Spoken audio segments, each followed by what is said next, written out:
Chapter 678. A holy light that seemed to pierce through the sky penetrated the wall of the Lion King's bedroom, and it lasted for a long time. After a while, the beam of holy light was retracted, and a large hole appeared on the wall of the Lion King's bedroom. Egwene and Tristan, who were guarding the holy city, were also attracted by the holy light. "My king, are you all right?" Egwene stood respectfully outside the bedroom and greeted the Lion King who was in the bedroom. Tristan stood behind Egwene and respectfully stood without saying a word. Even though they knew something was wrong in the bedroom without the Lion King's order, they could not and did not dare to barge in. "I'm fine. The Villo has just returned. I was a little excited and had a little competition with the Villo.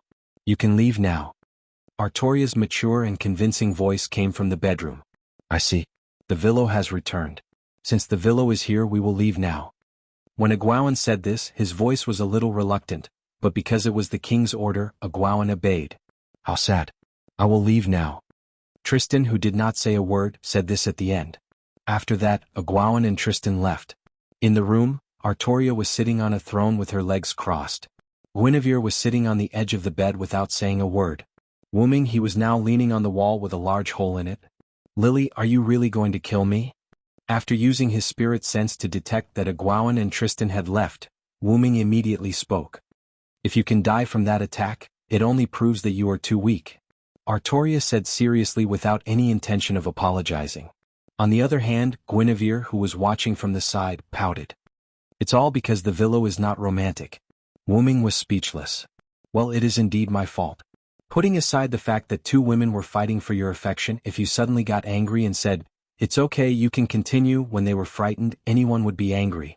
Even Guinevere, who had always been obedient to Wuming, was slightly dissatisfied this time, let alone Artoria.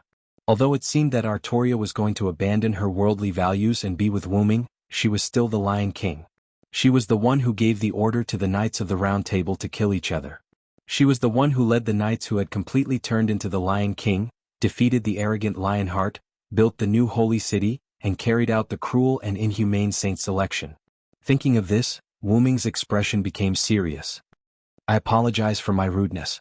Now let's get down to business, Lily." After all, Wuming was here to find Artoria. Artoria nodded nonchalantly. Whether it was as her lover or as her subject, Wuming had the right to negotiate with her. However, Guinevere, who heard Wuming's serious tone, panicked a little.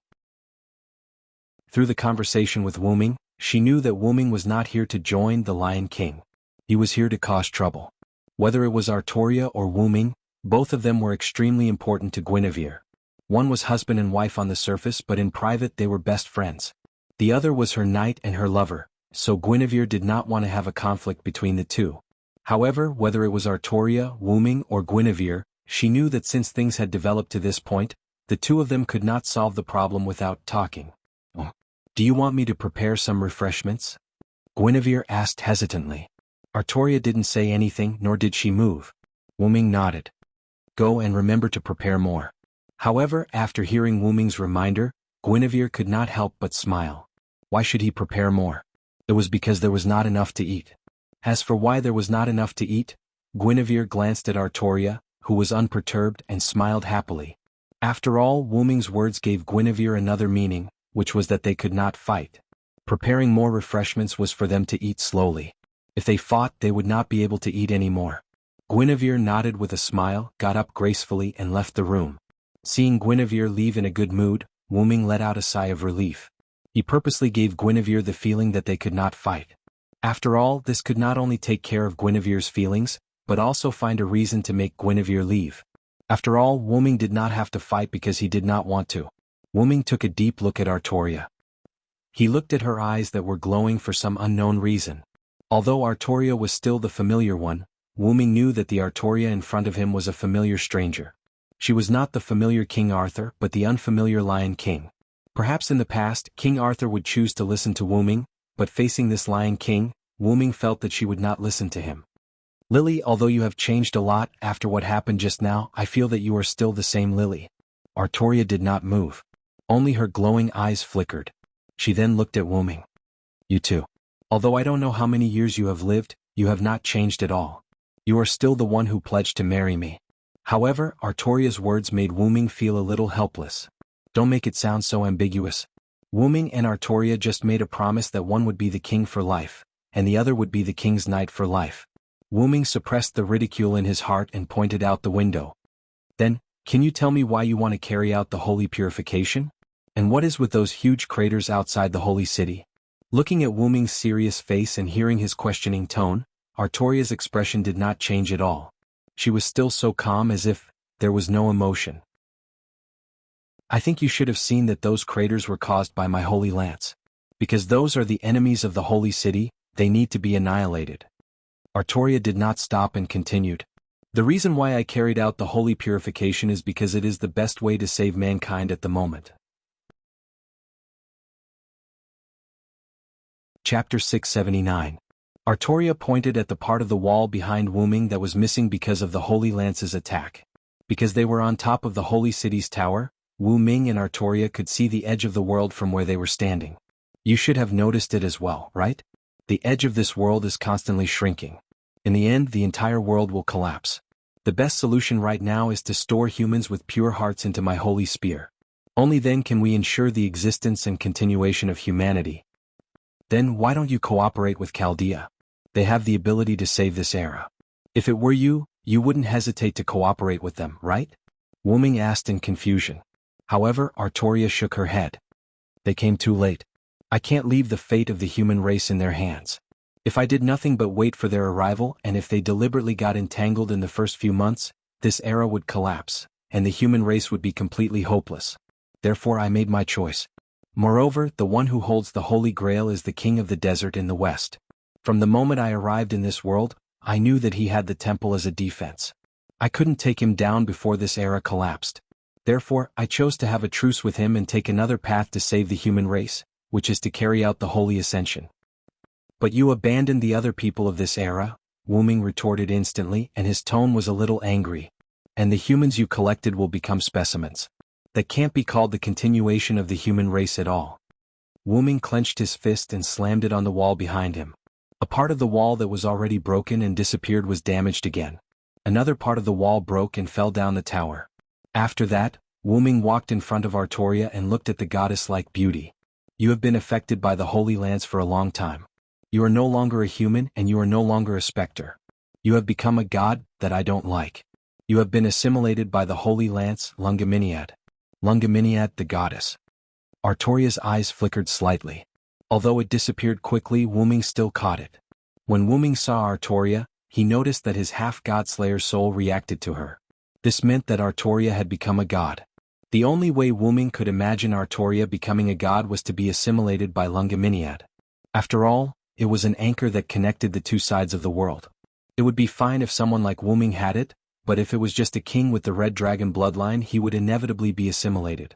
Wu Ming even felt some regret. He regretted that he did not add his blood into Artoria when Merlin, King User, and the others created her. Putting aside the fact that King Arthur had Artoria's bloodline, at the very least, Artoria wouldn't be assimilated by the Holy Spear to such an extent.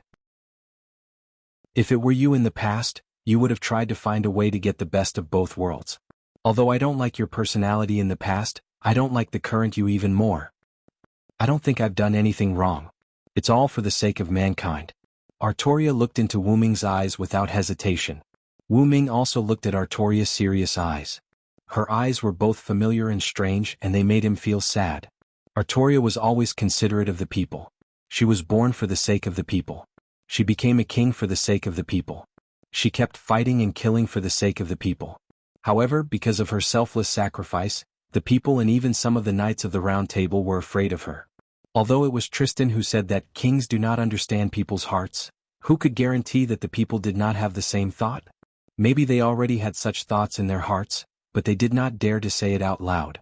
In the end, she was betrayed by the people she protected. Until her death, she still turned into a heroic spirit to protect her people who belonged to the human race. And the Lion King in front of them was one of the many possibilities for Artoria. Because of special reasons, Artoria did not die. Instead, she picked up the Holy Lance. After receiving the Holy Lance, not only did her body develop quite well, but her heart also developed quite well. She was infinitely close to becoming a god. However, her main purpose was still to protect the human race.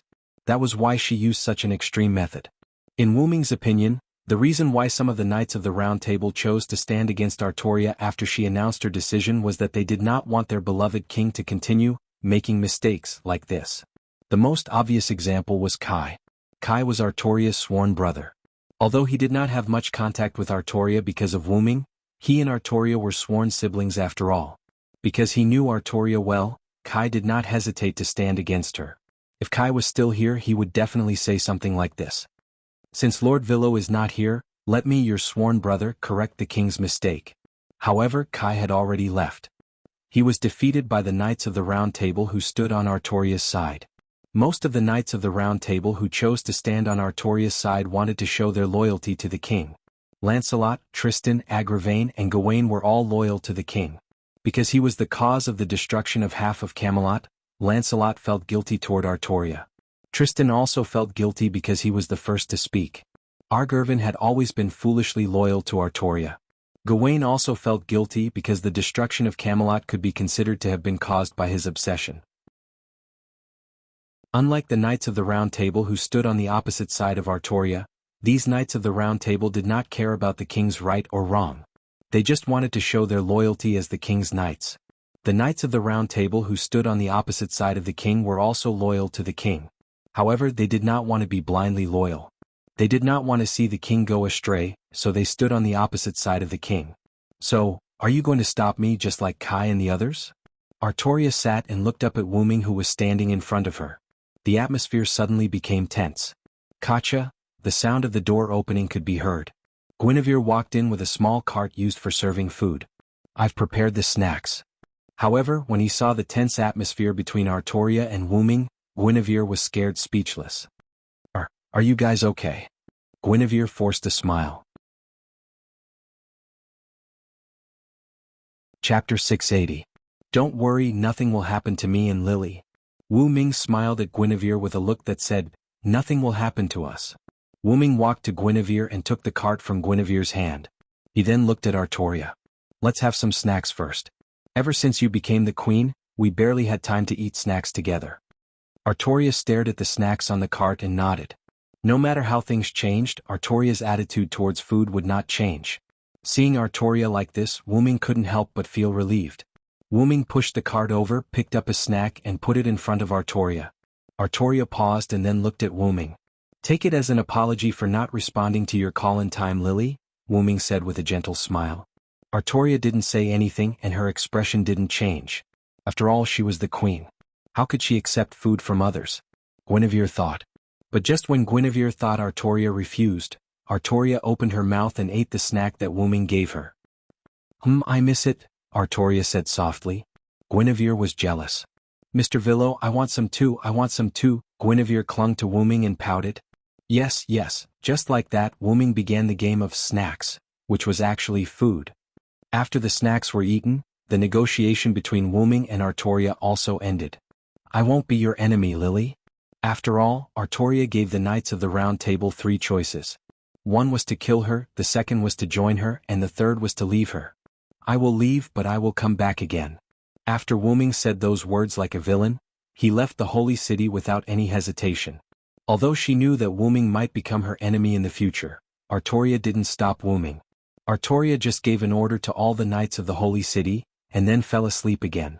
The British silver dragon Villo Saranthed has become a rebel knight.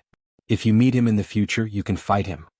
Gawain and Agravain, who stayed in the holy city, were shocked, but they were completely loyal to Artoria and immediately accepted the order. Guinevere sat by the window, looked at the direction where Wu Ming left and sighed. Mr. Villo, after he left the holy city Wu Ming, he had been going west. Wu Ming didn't want to be an enemy of Artoria, but he could be an enemy of the servant in the desert in the west. He could take the Holy Grail from the servant, and then find Gadotsi and the others, and restore the humanity before Artoria's plan could be carried out. After all, if Artoria's plan was successful, then even if the singularity didn't completely collapse, it would collapse because of Artoria's plan. In short, the Holy Lance was the rocket, the pure-hearted people were the transportation materials, and the entire singularity, including other humans, was the fuel to push the rocket. The fuel would be burned out and the rocket would be successfully launched at the cost of the fuel. And even if Wu Ming defeated Artoria, the central control center, If the Holy Grail was not recovered, the Singularity's collapse would continue. Therefore, Wu Ming decided to kill the Desert King first, recover the Holy Grail, find Gadotzi, and restore the humanity. Unknowingly, Wu Ming had already walked to the wilderness before. According to Wu Ming's guess, this was probably the battlefield of the war that took place in this singularity. Whether it was the Crusaders and the former Holy City of Jerusalem, the Lion King and the Lionheart King, or even the current Lion King and the Desert King, the main battlefield was likely to be here. Therefore, the land here was completely dead, the trees withered and lost their vitality. Gradually, Wu Ming walked to the place where he first appeared. There was a sunken circle on the ground here. This was a small trick Wu Ming used to trap the refugees. After Wu Ming released the refugees, he didn't repair this place. After all, after the singularity was restored, this place would also be restored. Now it seems that this place can be used as a marker. After all, this place was quite obvious, although Wu Ming wouldn't get lost. After briefly reminiscing about this place, Wu Ming left. After all, Wu Ming still didn't know the enemy's information. No, it couldn't be said that he didn't know, it should be said that he didn't know at all. Wu Ming only knew that the other party was a pharaoh, that was all. If I knew earlier, I would have asked Lily and Veer about the Sun King. However, since things had come to this, Wu Ming couldn't go back. After all, I'm not weak. Wu Ming encouraged himself. Magic power condensed in his eyes. Wu Ming looked ahead, and not far away, there was a place where sand was faintly visible. That should be the edge of the desert. Although that was the case, Wu Ming only saw sparse sand in the place, and many places were still lifeless wastelands. Let's prepare a little. The magic power in his eyes dissipated, and Wu Ming said lightly. After the magic power in his eyes dissipated, more magic power emerged from Wu Ming's body. Blue magic power condensed from Wu Ming's body, like a blue flame burning Wu Ming's body. In an instant, the blue flame dissipated, and what was revealed was an armor formed by magic power. Then there was a cracking sound, and some fragments of armor appeared on Wu Ming's back. The fragments surrounded Wu Ming's head and turned into a helmet that looked like a dragon's head. Wu Ming waved his hand, and a red cape appeared from his shoulders, fluttering with the wind. Then Wu Ming's body flew up. After all, walking was a bit slow, so Wu Ming chose to use telekinesis to fly. Telekinesis was not magic, it was the evolution of powerful mental power, so it was not limited to factors such as spirit base and magic power. Just like that, Wu Ming began to fly toward the desert in the west. However, it wasn't long before Wu Ming discovered that many figures had appeared below him. Wu Ming took a closer look, and at the end of the black mass of figures, there was a knight in armor. Wu Ming took a closer look, and it was actually Tristan? Tristan? Why is he here? Wu Ming was puzzled. But after seeing other things, Wu Ming was no longer puzzled. He was chasing some refugees, and those refugees were the ones Wu Ming saved from Gawain at the city gate. Chapter 681. Back then, after Wu Ming won the bet with Gawain, Gawain let the refugees go. But Gawain also said that if Agyewan knew about it, he would definitely send people to hunt them down. And even if Gawain didn't meet Agyewan after sending Wu Ming to Artoria's bedroom, nor did he take the initiative to report to Agyewan about Wu Ming, it was normal for Agyewan to know about Wu Ming's arrival. After all, Agyewan and Tristan were attracted by Artoria's Holy Lance attack, and at that time, Artoria also said that Wu Ming was back. Since Wu Ming entered the Holy City, Gawain must have known about it. In addition, there was a holy selection today, so as the manager, Agyewan couldn't not ask Gawain about it. And with this question, the news of the refugees being released naturally reached Agyewan. And as Gawain said, Agyewan directly sent Tristan to hunt down those refugees, which explained why Tristan appeared here. At this moment, those refugees were moving quickly towards the north. Looking at their route, they seemed to be heading towards the northern mountains. However, Wu Ming was curious about one thing.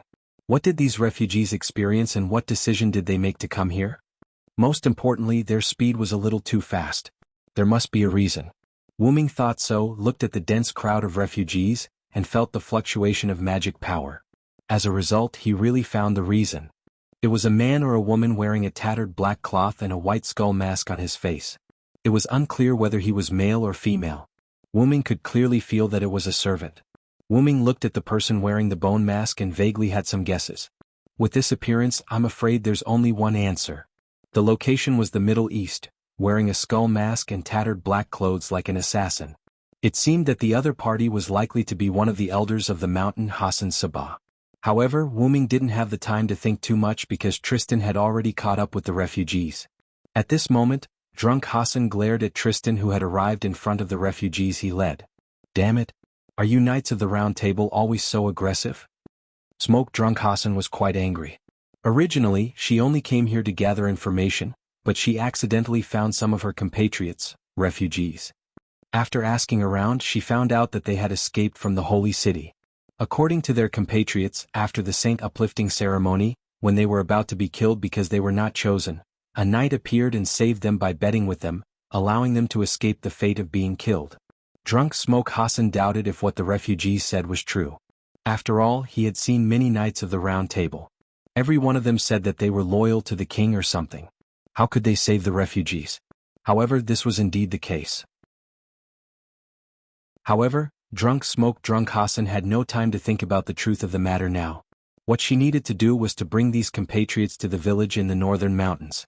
As a mountain person who had hostile conflicts with the Sun King in the west and the Lion King in the east, drunk Hassan clearly realized that these compatriots were not safe after leaving the holy city. As an assassin's follower, drunk Hassan had information about the saint uplifting ceremony. Those who were chosen would enter the holy city and never come out again, and those who were not chosen would be killed by those sanctimonious knights. Therefore, knowing this information, she was not surprised by the information provided by these compatriots, refugees. However, drunk Hassan also knew that these compatriots, did not know that the Lion King would hunt down those who escaped from the saint uplifting ceremony. Therefore, even if the unknown knight saved these compatriots, refugees, there would be pursuers behind them. Therefore, her task was to lead these compatriots, refugees, away from here as soon as possible. Drunk Hassan did the same, and in order to make the route of her compatriots safer, she even used a noble phantasm with group movement speed increase and group stealth effect. The reason why drunk Hassan appeared here with her compatriots, refugees, was because drunk Hassan wanted to create an illusion for the pursuers. Therefore, she led these refugees to the south of the wilderness and prepared to head to the mountains in the north from here instead of going directly to the north from the holy city. Unfortunately, drunk Hassan underestimated the speed and number of pursuers. She did not expect that there was only one pursuer, and it was the ruthless magic bow knight Tristan. After all, she also had contact with the Knights of the Round Table as one of Hassan's companions. Each of the Knights of the Round Table was an extraordinary powerhouse. However, if she had to choose a knight that drunk Hassan feared the most, then she would definitely choose Tristan. For some reason, the Knight of the Round Table Tristan was not like the information she found from books. The Tristan she came into contact with was neither gentle nor sensual. Instead, he was quite ruthless. In addition, he was summoned as an archer this time. Tristan, who held a magic bow in his hand, often cut the enemy into pieces. Moreover, because of the magic bow, Tristan's speed was not weak. In addition, he was not a stupid guy. Therefore, he easily found the group of refugees led by drunk Hassan. And because Tristan was alone, this made drunk Hassan's situation particularly unfavorable. Generally speaking, whether it was a retreat or a pursuit, not to mention the speed, a person who did these two things was always quite secretive. Just like drunk Hassan, if she retreated alone, then not to mention Tristan, even the Lion King himself might not be able to catch up. However, the situation this time was reversed. As an assassin who walked in the shadows, she had to lead many people to retreat in the light, and the number of pursuers became one person. Unfortunately, Tristan was quite qualified as a pursuer. Because drunk Hassan led a large group, she only discovered Tristan when he was about to approach the group of compatriots, refugees, that she led. After that, drunk Hassan fully activated his noble artifact and skills, hoping to get rid of Tristan. However, things went against her wishes. Not only did she not get rid of Tristan, but Tristan got closer to her. In the end, Tristan caught up with her and her compatriots, refugees. It's really sad. I'm not aggressive. I'm just following the rules. Tristan's voice was quite gentle, but what he did was the opposite of his voice. Whoosh, whoosh. Two of the refugees led by drunk Hassan were instantly split into two halves. They didn't even have time to wail and died directly. This terrifying scene made the refugees panic, but drunk Hassan couldn't comfort them at this moment, because, if she was careless, then she would be the same as the two corpses that had turned into four halves. Chapter 682. How sad. Tristan closed his eyes and said this sentence coldly, contrary to his current expression. However, even if Tristan's eyes were closed, drunk Hassan did not think that the other party could not see it. Your purpose is for me, right? In that case, I'll use my life in exchange for the survival of my compatriots. I hope you can retreat, drunk Hassan said. After all, chasing a group of refugees all the way to the desert. If there was no temptation, how could anyone go to this extent? Indeed, the reason why I'm chasing them like this is also for you, one of Hassan, Tristan admitted generously. However, the mission given to me by the higher-ups is to hunt down the refugees. Finding Hassan is just an unexpected surprise. In short, Tristan meant that hunting down the refugees was the main mission, and killing Hassan was just a side mission. In that case, I'll use my head as the price to make you unable to move your legs and right arm for the rest of the day. Drunk Hassan said as he picked up the dagger in his hand and slashed at his own neck. Although it was a dagger, as long as there was a special technique, it was possible to cut off a head. With her identity as Hassan, she could also throw her head to Tristan within a few seconds after the head was cut off. Although Tristan's character was not like the Knights of the Round Table of King Arthur in the books, drunk Hassan knew that even so, he was still a knight of the Lion King. She could definitely make Tristan, as a knight, abide by the agreement she made by using such a semi-coercive method. He hoped that after his death, these compatriots could successfully reach the mountains in the north. As long as they entered the mountains, the other Hassan hiding in them would definitely find them. That way they would be safe. Just like how time slows down before death, smoky drunk Hassan thought carefully. However, drunk Hassan found that the dagger he was slashing at himself could not be cut down. It was as if there was an invisible wall between his neck and the dagger, and this wall blocked the dagger from cutting his neck. At this moment, a voice came from beside him. If your death only requires Tristan's legs and right arm to remain motionless, then your sacrifice is meaningless. Drunk Hassan subconsciously turned his head. A silver knight, whose face could not be seen at all, was standing beside him, fully armed to the head and completely unable to see his face. The silver knight was Wu Ming, who had been watching from the sky. Looking at the patterns on Wu Ming's armor, drunk Hassan's heart trembled. Then he quickly distanced himself from Wu Ming. That was because it was the coat of arms of the Knights of the Round Table. Although something prevented Smoky Drunk Hassan from committing suicide just now, Smoky Drunk Hassan found that he wasn't being controlled by others. He could still move freely. Reinforcements from the Holy City. Drunk Smoke Hassan looked at Wu Ming warily. However, amidst her vigilance she also had doubts. Because if there was no one else around, then the one who used an unknown method to stop him from committing suicide would be this unknown knight in front of him. He was probably the one who said those words just now. Of course, drunk Hassan didn't think that this knight was here to help him. After all, he probably didn't want him to commit suicide to get information from him. Moreover, drunk Smoke Hassan had some doubts about the knight's words. What do you mean by that? Drunk Hassan asked cautiously. The sentence that drunk Smoke Hassan asked was the sentence, "Sacrifice is meaningless." At this time, Tristan answered for drunk Smoke Hassan. Sir Villo is right. I don't need to draw my bow at all. I can kill with just a flick of my finger. As if to verify his words, Tristan's right hand that was holding a magic bow that resembled both a bow and a zither lightly touched the strings of the zither. In an instant, invisible vacuum blades slashed towards the group of refugees along with zeng zeng sounds. Not good. Drunk Smoke Hassan was shocked. Although he couldn't see Tristan's attack, drunk Smoke Hassan knew that it was after the whoosh sound that her two compatriots became corpses. However, drunk Smoke Hassan could only watch because he had no way to defend against such an attack.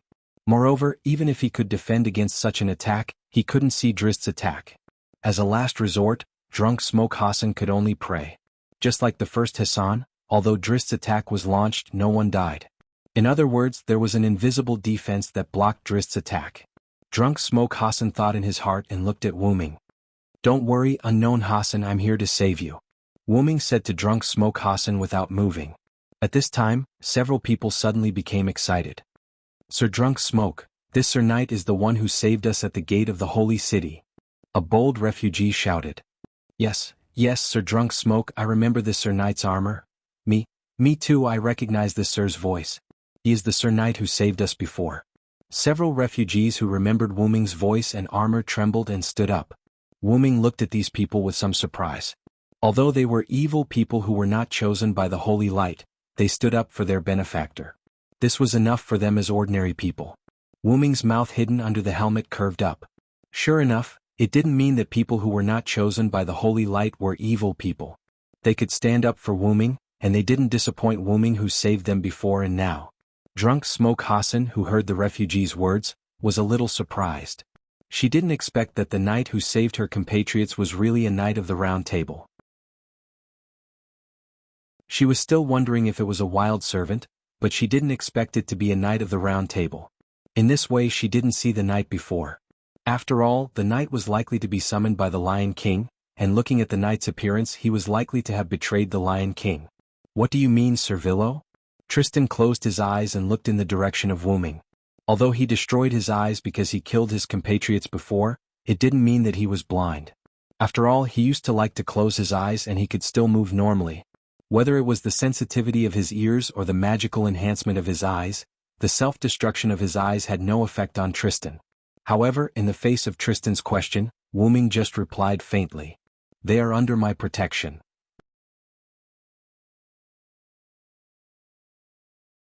Chapter 683. Sir Villo, your words are really sad. Are you going against my king? With a sad sigh, Tristan shook his head helplessly. Although Tristan had just left the holy city when Artoria issued the order of Wu Ming is the enemy, it did not mean that Tristan was a fool. The refugees that a gull asked him to hunt down were released by Wu Ming.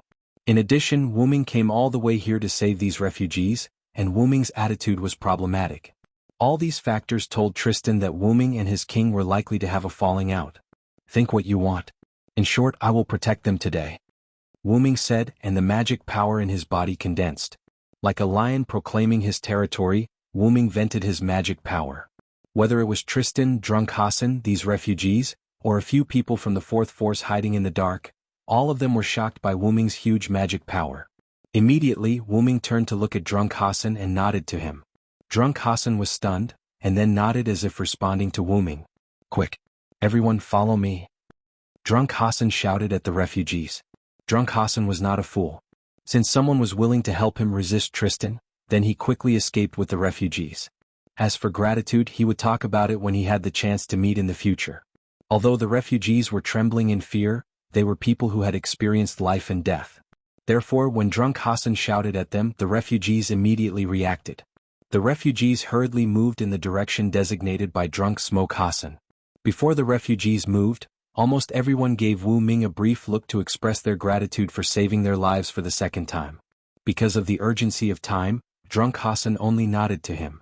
After a simple expression of gratitude, she quickly followed the refugees and headed north. Seeing the refugees and Drunk Hassan gradually disappear, Wu Ming turned his head and looked at Tristan. You're really giving me face. After all, if Tristan attacked the refugees with all his strength, Wu Ming really couldn't defend against all of Tristan's attacks. You're too serious. Even if we become enemies, I still respect you. Tristan said as he saluted Wu Ming. Tristan was right. If Artoria did not become the king, but Wu Ming became the king, then the Knights of the Round Table's loyalty to Wu Ming would not be lower than the current Artoria. At least, if Wu Ming was the king, Tristan would not say that the king did not understand people's hearts. However, there was no if Tristan and the other Knights of the Round Table, but this did not prevent them from respecting Wu Ming very much. However, Tristan, who had become the Lion King's knight, now only had one goal, which was to completely eradicate the Lion King's enemies. His hands that were stained with the blood of his compatriots could no longer draw his bow. The guilt of killing his compatriots had also pushed Tristan to the brink of collapse. King Arthur's Knight of the Round Table, Tristan, had disappeared and was replaced by the Lion Knight Tristan, who had received the blessing of the Lion King's Holy Grail. Therefore, even if he killed his compatriots, he would not feel sad. Even if he attacked the person he respected the most, he would not feel guilty. That is to say, after this, you are no longer the respected Villo but an enemy. Wu Ming took down the meteor silver on the right side of his head and brandished it. As expected of you, Tristan. This powerful strike is even stronger than when you were at your peak. However, facing Wu Ming's praise, Tristan shook his head calmly and said in a cold tone. Even so, didn't you instantly take out your beloved sword and block this strike? Yes, Tristan instantly launched an invisible vacuum attack, and Wu Ming instantly took out the meteor silver, allowing Tristan's strike to hit the meteor silver. The reason why Wu Ming used the meteor silver to block the attack instead of blocking it with his psychic power was because Wu Ming was ready to fight. I really hope that Sir Villo can take the initiative to step aside. If you do that after I deal with the refugees and that Hassan, I can still plead for you to the king. Tristan shook his head regretfully. Tristan's arrogant words made Wu Ming smile. You know my personality. If you don't defeat me, don't even think about leaving today. After Wu Ming finished speaking, magic power burst out from his feet. In an instant, Wu Ming burst toward Tristan. Facing Wu Ming, who rushed over, Tristan picked up his magic bow expressionlessly. That's really sad, Servillo. The battle was about to start. Not far away, the fourth force hidden here secretly hid in a place with a lot of stones. Don't look, dear Da Vinci, hurry up and think about what we should do next. An orange-haired girl lowered her voice and looked at a big sister who looked almost exactly like Mona Lisa with a sad and helpless face. This orange-haired girl was the last master of humans who solved the 5 singularities and formed a fate with many heroic spirits. The normal master of the Human Survival Protection Organization, Finest Chaldea, Finest Tachika Gadazzi. And the big sister Mona Lisa beside Gadazzi was the third servant summoned by the former director of Chaldea, Leonardo da Vinci. In addition, beside the two, there was a little girl dressed in sexy clothes. Cough cough. Gadazzi's contracted servant, the subservient possessed by the Holy Grail Knight Galahad, Matthew Gillett. As early as when Tristan caught up with drunk Smoke Hassan, and Wu Ming stopped Tristan, the 3 of them had already arrived here. When Da Vinci said that, whether it's a bow or a full body armor, we can't beat them, Gadazzi and Matthew were pulled away by Da Vinci to hide. The reason why Gadazzi suddenly asked was that Da Vinci's expression at the moment was a little strange.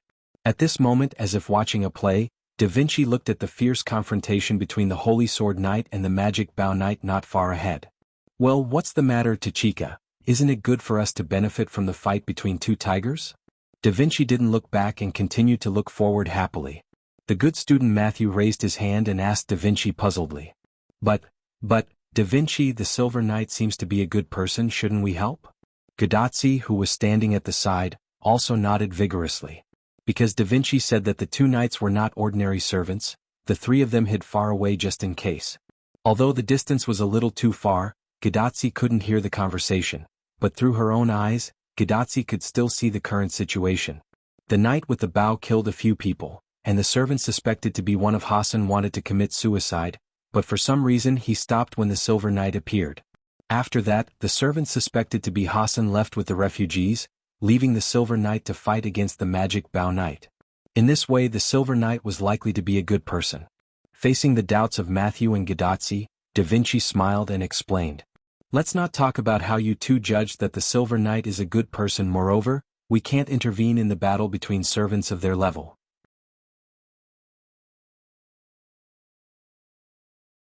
Chapter 684. Gadazzi and Matthew both exclaimed and then calmed down. It seemed that what Da Vinci said was right. Then do we need to leave? Gadazzi asked. After all, the refugees had already left, and they couldn't intervene in the battle between the 2 knights. It seemed that the only answer left was to leave. However, Da Vinci smiled and shook his head. This made Gadazzi and Matthew confused. Why was he so hesitant to advance and not to retreat? Why was he being so hesitant? At this time, Gadazzi's bracelet made a sound. Well, I think Da Vinci meant for you to wait and see. Ah, I forgot that there was a doctor. Matthew said awkwardly. Matthew's words are really hurtful. Even if I couldn't contact you for a while, you wouldn't have forgotten about me. Roman's words were full of powerlessness. When Gadazzi and the other 2 came to this singularity, they appeared directly in the desert. Because of the enchantment, Gadazzi and the other 2 had lost contact with Chaldea for a while. It wasn't until they walked out of the desert that they contacted Roman. After that, after a brief understanding of Gadazzi's experience, Roman and Da Vinci suggested that they go to the Holy City to have a look. Previously, in order to contact Gadazzi, Roman had risked his life a little. Therefore he rested for a while and didn't say anything. In addition, Roman's presence was indeed a little low, so Gadazzi and the other 2, no, it should be Gadazzi and Matthew, ignored Roman for a while. Oh, I'm sorry, Gadazzi smiled embarrassedly. Forget it, after all I'm used to it. Fortunately, the director is not here or I would be scolded again. After all, it was the fault of the person operating the spirit particle transfer device that sent Gadazzi and the other 2 to an unknown enchantment. Speaking of Olga Marie, Matthew remembered something and asked. Is Miss Teeps still in the superintendent's room? Then Roman's voice was heard. Yes, that's right. This time, the director has figured out a little bit of the third method. As the director's follower, Miss Teeps was naturally affected. They haven't come out yet. As he spoke, Roman began to feel distressed. If it weren't for the fact that Miss Teeps couldn't accompany you to the singularity this time, I wouldn't have let Da Vinci accompany you. Due to the third law of Olga Marie's body, Pamilia was unable to accompany Gadazzi and Matthew on the singularity exploration. Therefore, Leonardo da Vinci, who had volunteered to accompany Gadazzi and Matthew, had volunteered to accompany them. After all, I am also a follower of Chaldea. I haven't been to the singularity even once. Leonardo da Vinci said with a heartless smile. I hope you can accompany me here.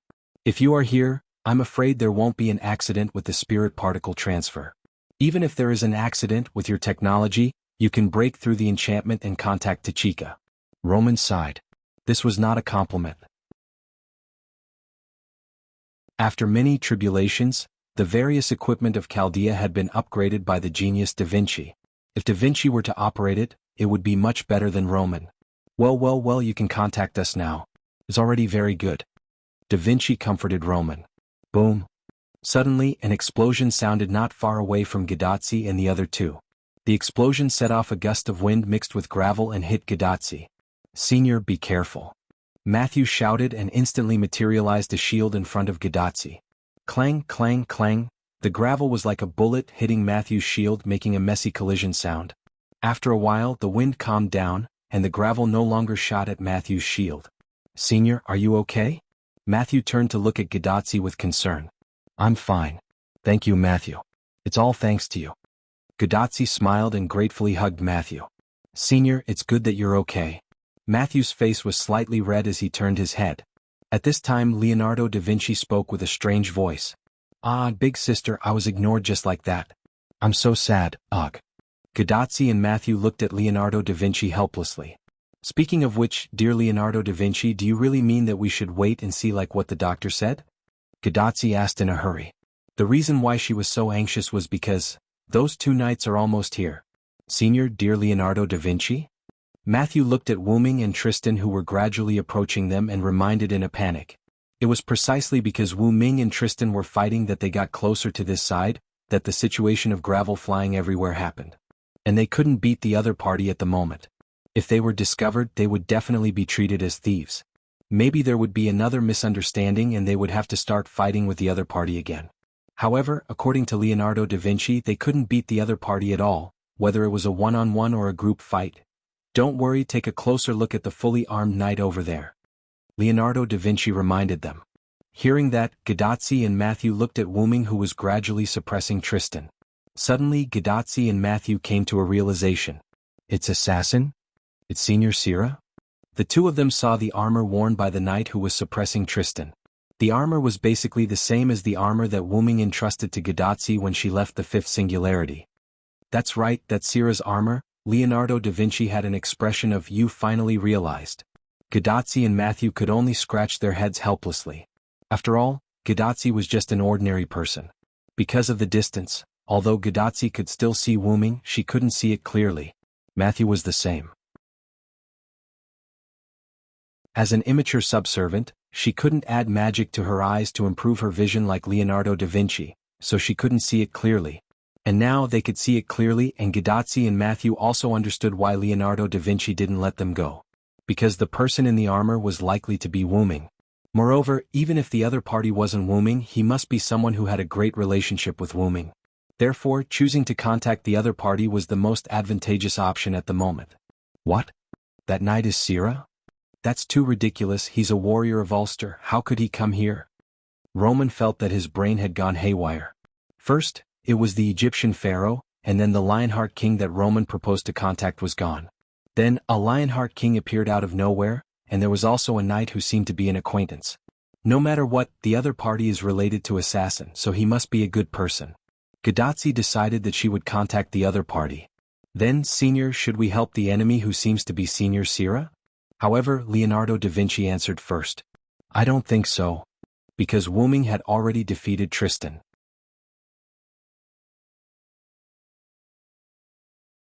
Chapter 685. A moment later, Wu Ming rushed towards Tristan with meteor silver in his hand. Facing Tristan, although Wu Ming was a little cautious, he didn't care too much about Tristan. Tristan's fame wasn't as big as Wu-Ming, but Wu-Ming didn't think that Tristan was weak. On the contrary, Tristan was very strong, not weaker than Lancelot. Knights of the Round Table were considered the best among the servants, and all Knights of the Round Table had the adaptability of the saber, swordsman, class. It was reasonable to say that Tristan should also be a swordsman, but because Tristan's magic bow was more famous than his sword-wielding deeds, Tristan's archer class adaptability was much higher than the saber, swordsman, class adaptability. And this time Tristan was an archer class. Even if it wasn't the best saber, swordsman, class, the archer class itself was one of the 3 excellent knight classes. Therefore Tristan wasn't afraid of Wu-Ming, who was a saber, swordsman, class. His magic bow, not to mention the speed and angle of the vacuum arrow, the speed of his magic bow could catch the enemy off guard. No matter how good the person's martial arts were, they couldn't completely avoid his attack. However, as a member of the Round Table, Wu-Ming naturally knew this. But Wu-Ming was still not afraid of Tristan. And the reason why Wu-Ming wasn't afraid of Tristan was also discovered by Tristan, and that was, he couldn't hurt Wu-Ming at all. Ding ling ling ling. Tristan gently plucked the strings of the magic bow in his hand, and several invisible attacks appeared out of thin air and attacked Wu-Ming. Zeng zeng zeng. The vacuum blade made a sound in the air, and Tristan was sure that his attack had hit Wu-Ming, but the opponent was completely fine? This again? Tristan frowned slightly, then suddenly rolled and dodged the sword chi released by Wu-Ming using Meteor Silver. The sword chi of Meteor Silver slashed into the ground, and the originally barren land instantly had a deep gully that wasn't wide. Every time Tristan attacked Wu-Ming, those invisible vacuum blades that slashed onto Wu-Ming had no effect, as if a machete was cutting cotton. However, in Tristan's impression as a Knight of the Round Table, he didn't have such a strange ability. Closing his eyes, Tristan relaxed his brows and looked at Wu-Ming. It seems that you still have some tricks up your sleeve. However, Tristan's Z's didn't pay Z's words. Was in this? S's. It couldn't be helped. No matter what kind of clothing or armor it was, it couldn't defend against the attack of vacuum unless it was some kind of special clothing or armor. However, this did not mean that Wu-Ming was defenseless. The principle of the vacuum arrow was to use atmospheric pressure to attack. Wu-Ming concentrated all of his mental power on the surface of his body, pushing out all of the air on the surface of his body. As a result, a layer of vacuum formed on the surface of Wu-Ming's body. As for Wu-Ming's mental power, after pushing out the air, it constantly caused friction between the surrounding air and the vacuum zone, causing a fault to form between the vacuum zone and the air. As long as something approached Wu-Ming's surroundings, it would be cut off by the fault around Wu-Ming's body. This caused Silent Cry to be surrounded by a layer of invisible vacuum defense. Using fire to attack fire, water to attack water, and air to attack air would cancel each other out. When Tristan's vacuum arrow came into contact with Wu-Ming, the vacuum arrow and vacuum zone canceled each other out. That was why it was said that the power of science was the greatest. For an ancient person like Tristan, it wasn't that Wu-Ming mocked him, but he was indeed outdated. Of course, Wu-Ming definitely wouldn't tell Tristan about his methods. That's why, can't you retreat yourself? Although Wu-Ming said that he had no intention of letting Tristan leave. The moment Wu-Ming finished his words, he released magical power from his feet and attacked Tristan once again. Tristan shook his head calmly. Although his attacks were basically useless against Wu-Ming and his vacuum traps were also likely to be ineffective, Tristan didn't think that Wu-Ming could keep defending against his attacks. For example, noble artifacts and the like. The outcome isn't certain yet.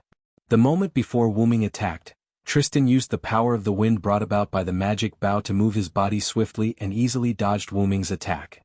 Boom! Wu-Ming's sword fiercely struck the ground where Tristan had been standing. Only a dong sound could be heard and crushed stones flew everywhere.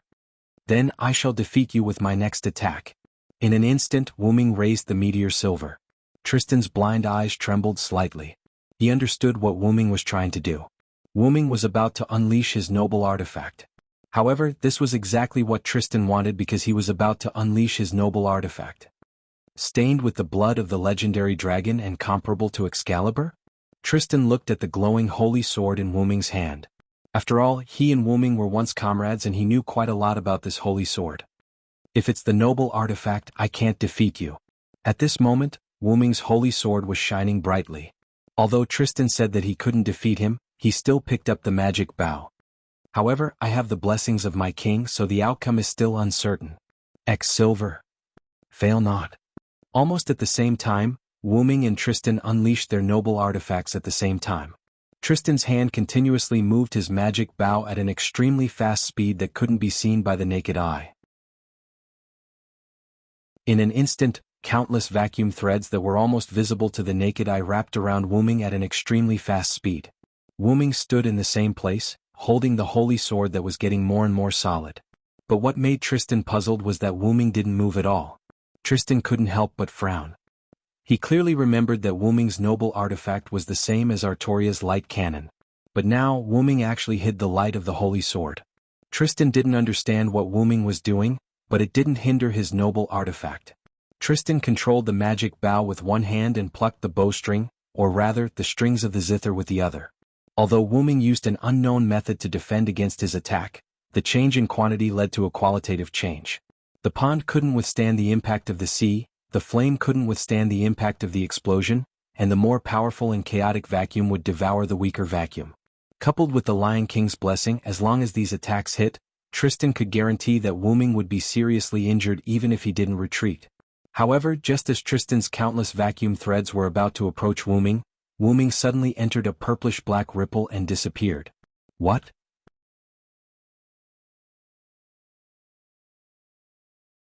Chapter 686. Tristan controlled the threads to enter the dark purple ripple, trying to catch up to Wu Ming, who was engulfed by the dark purple ripple. Then, Tristan was stabbed in the back. Slash. The sound of a sword piercing into flesh came from behind Tristan. What? PFFF. Tristan gasped in disbelief. Then he spat out a mouthful of blood. He could clearly feel an attack from a noble artifact slashing his back. Even though he couldn't see his back, Tristan could still feel that the slash had slashed his back from his shoulder to his lower back. The invincible Tristan fell. Then he turned his head around and looked behind him. Two dark purple ripples appeared behind Tristan, similar to the one where Wu Ming was. In one of the ripples, countless threads that belonged to Tristan's noble relic also came out. However, these threads entered the second dark purple ripple. As for where the threads that entered the second dark purple ripple went, Tristan had no idea. However, he now knew how Wu Ming got behind him and avoided his noble relic that went deep into the dark purple ripple. You should have heard some rumors, right? I'm not human. Tristan removed his noble relic and Wu Ming kept the three dark purple ripples. Tristan nodded helplessly. Yes, that's right. I've heard rumors that Servillo isn't human. Tristan began to use the term of address. And since Tristan said so, it meant that he was aware of Wu Ming's situation. Even so, you and His Majesty are still the most respected people among the Knights of the Round Table. Tristan's tone started to become gentle, as if, the words of a dying man are kind. However, Wu Ming kicked Tristan unhappily. All right, you're talking like you're leaving. I've held back. I didn't hurt your spirit core. Although Tristan's back was slashed open by Wu Ming's noble artifact and he spat out a lot of blood, Tristan's spirit core was not injured at all. Servants were made of magical power. Whether it was blood, bones, or anything else, they were all made of magical power. As long as the most important spirit core was not destroyed, and there was enough magical power, then the servant would not leave. Generally speaking, when a servant was injured, they would replenish their mana from their master. Although Tristan was a servant summoned by the Lion King, his master was not the Lion King. He was a servant summoned by the Holy Grail without a master. Not only Tristan but all the Knights of the Round Table, including Tristan, had no followers. The only reason they were under the Lion King was because they were King Arthur's knights. If they wanted to rebel, the Lion King would not have used a command charm to control them. This was also the reason why the Lion King allowed the knights to make a choice in the beginning. It was because the Lion King was not their master, so they had the right to choose for themselves. To become the King's sword in the Lion King's hand, or to become the Imperial sword that stabbed the Lion King. Some people chose to become the Lion King's sword, and some people became the Death Admonishers. After that, the Lion King's sword slaughtered the Death Admonishers who held the Imperial sword. Therefore, as the Lion King's blade, Tristan wasn't the Lion King's follower. In addition, he didn't have the means to replenish his mana. Therefore, even if his spiritual core wasn't damaged, he could only leave the stage. Are you going to save me? Tristan asked in confusion. Wu Ming nodded as a matter of course. Since your spirit core is not injured, then as long as I provide you with mana, you can recover. However, Tristan's face was still full of confusion. Lord Varen, you've defeated me, so of course I'm yours to deal with, but please don't try to use me to deal with my king. If you do, I'll use my noble phantasm to kill myself in an instant after you heal me. The reason why Tristan chose to stand on the Lion King's side was because he was also the source of King Arthur's tragedy. Although his joke in his previous life was not the direct cause of King Arthur's death, King Arthur's death was also related to Tristan. Therefore, in this world, Tristan decided that no matter what, he would stand on the Lion King's side and completely become the Lion King's sword. Wu Ming, who had already guessed Tristan's thoughts, naturally would not let Tristan deal with the Lion King. You and I are also colleagues. I don't need to use my colleagues to deal with my king. I need your strength only to get you to help me seize the Holy Grail from the Sun King in the West. That's right. Although Wu Ming felt that he also had the ability to seize the Holy Grail from the Sun King, he had now discovered Gadatsi's trace. When Wu Ming and Tristan were fighting, Wu Ming discovered Gadatsi hiding in the distance because he was constantly moving. Why did Wu Ming come to this singularity? Wasn't it to help Gadatsi repair the singularity? And why did Wu Ming go to the desert in the west to find the Sun King? Wasn't it to obtain the Holy Grail? And the Holy Grail was to give it to Gadatsi so that they could repair the singularity. By the way, it could also stop Artoria's stubborn thoughts. When the singularity was repaired, even the gods would not be able to affect this place. After all, the era had eliminated the gods, and the goddess Lungaminiad would also be eliminated by the era of repair. Although Artoria's change also attracted a lot of Wu Ming's attention, Wu Ming was not a person who put the cart before the horse. His primary goal was still to help Gadatsi repair the singularity. And now that he had coincidentally found Gadatsi, Wu Ming would definitely act together with her. And looking at the direction where Gadatsi and the others were heading, it seemed that they had just walked out of the desert, so Wu Ming was not sure if they were going to return to the desert. Therefore, Wu Ming now needed a helper. I need you to go to the desert and wait for orders to prepare for me to seize the Sun King's Holy Grail. Wu Ming's words made Tristan ponder. As the loser, he was not killed by the other party, so he would not be a knight if he did not return the Holy Grail. And the other party did not do anything against the Lion King, so it seemed that it was acceptable. Wu Ming's next words were the last straw that broke the camel's back. Don't forget, the Sun King is also the Lion King's enemy. If you can help me eliminate the Sun King, then you will have done something that cannot be ignored. I accept your proposal, Lord Villo.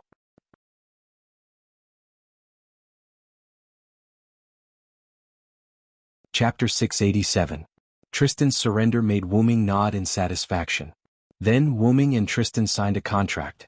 Wu Ming would provide Tristan with a large amount of mana to support his own recovery, and the price was that Tristan would temporarily become Wu Ming's subordinate. Wu Ming could order Tristan to do anything, but he couldn't order Tristan to do anything that was disadvantageous to the Lion King. This contract was two-way. Whether it was Wu Ming or Tristan, once they violated the contract, they would be counterattacked by the contract. Even so, this contract was still disadvantageous to Tristan. Firstly, the contract only required Wu Ming to provide mana, while Tristan had to listen to Wu Ming's orders. In comparison, the contract was quite disadvantageous to Tristan. Secondly, even if there was a counterattack from the contract, with Wu Ming's strength and means, Wu Ming wouldn't be in any situation at all. And if Tristan were to be counterattacked by the contract, the destruction of his spirit core would be the least of it. If it was more serious, Tristan's spirit foundation would collapse and he would be sent to the martyr's palace. However, this couldn't be helped. Who asked Wu Ming to be the strong? The strong wouldn't be bound by rules. Only the weak Tristan would be bound by the contract. This was the case in all aspects. After establishing a mana link with Tristan and providing Tristan with a large amount of mana to recover, Wu Ming looked at the pile of rocks not far away. In the battle just now, Wu Ming inadvertently found the hiding place of Gadatsi and the others. It should be there. Wu Ming was about to speak, but he suddenly thought of something and stopped Wu Ming. Then Wu Ming snapped his fingers mischievously. A black-purple ripple appeared in the air above the pile of rocks. Then a few large rocks that Wu Ming got from somewhere fell out of the black-purple teleportation gate. Ah, Senior. Watch out. Matthew's scream was the first to be heard. Those over there, please come out. Wu Ming deliberately lowered his voice and spoke to Gadatsi and the others in a rough voice. Although Tristan was puzzled as to why Wu Ming would change his voice to speak to the few hidden figures, he was still considered Wu Ming's subordinate after all. Therefore, he obediently shut his mouth and used the mana provided by Wu Ming to repair his body. Although Gadatsi's group had hidden themselves well in the beginning, due to Tristan constantly changing positions during his fight with Wu Ming, Tristan had long since discovered Gadatsi's group. But at that time Tristan had to deal with Wu Ming first, so he didn't care about them. On Gadatsi's side, Matthew protected Gadatsi and Da Vinci with his shield. The surroundings were filled with scattered rocks that smashed onto Matthew's shield. Matthew put down his shield and looked at Gadatsi uneasily. "What should we do, Senior? The other party seems to have discovered us." Because Wu Ming had added magic power to his words, Wu Ming's words sounded like he was whispering into the ears of Gadatsi and the other two. Because of this, whether it was Matthew or Gadatsi, they had already discovered that the other party's voice was not Wu Ming's. "Dear Da Vinci, what should we do now?" Gadatsi looked at Da Vinci in a panic. The reason why Gadatsi asked this was because Da Vinci did not show the slightest panic. "Since the other party has discovered us, then let's go out." Da Vinci smiled lightly. After all, what else could they do other than go out? They didn't have any way to leave in an instant, so they could only go out and face the difficulties. Therefore Gadatsi, Matthew and Da Vinci walked out from the pile of rocks. The three of them approached Wu Ming and Tristan, then Gadatsi spoke first. I'm sorry, we didn't mean to hide. You don't have to explain." But he suddenly interrupted Gadatsi. Then Wu Ming looked at Tristan, who had recovered and was able to stand up. "Go to the desert and wait for orders. If possible, find a place to completely recover your spirit base." At this moment, Wu Ming's voice was still rough. "Yes, Sir Villo." Tristan responded and walked towards the west. Since the deal had been made, Tristan would obediently abide by it. After all, this was a night. Tristan looked at Gadatsi and the other two vaguely. He had more or less guessed the other party's identity. However, he did not have the chance to return to the Holy City for the time being, so he could not report this news. However, Tristan did not think that a mere human master could affect the Lion King, so there was no need to be too concerned. Shaking his head, Tristan sped up and headed towards the desert area in the west. Gadatsi and Matthew watched the cold-looking knight leave. That knight with the strange bow should be Tristan. Suddenly Da Vinci spoke. "Wait, Da Vinci, what are you doing?" Gadatsi looked at Da Vinci in panic. Matthew also moved his shield and prepared for battle. At this moment, Gadatsi and Matthew were extremely nervous. Past experience told Gadatsi and Matthew that if the conversation was not careful, it would definitely turn into a battle. And they did not seem to be able to defeat the knight in front of them. Listening to the other party's voice, the other party was not the person they knew. Even if the other party was related to the person they knew, they would have to talk slowly. However, Da Vinci spoke as if they were familiar with each other. How could this not make Gadatsi and Matthew worried? You two don't have to worry. Didn't you see that the other party didn't do anything?" Da Vinci pointed at Wu Ming indifferently. Gadatsi and Matthew looked at Wu Ming and found that the other party did not do anything. Although there was indeed no movement, Gadatsi still quietly whispered in Da Vinci's ear.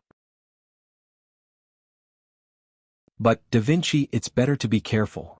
Tachika, whispering to the people around you before you can distinguish whether the other party is an enemy or a friend, such behavior will cause the other party to be dissatisfied." Sigh, this voice is... Gadatsi and Matthew both looked at Wu Ming blankly. Because this time Wu Ming used his own voice. "Assassin? Senior Sira?" Gadatsi and Matthew both shouted in surprise. Wu Ming knowingly took off the helmet and clipped it to his waist. The knight who took off the helmet revealed the face that Gadatsi and Matthew were familiar with. Then the face smiled and greeted Gadatsi and Matthew. "Long time no see, Tachika, Matthew."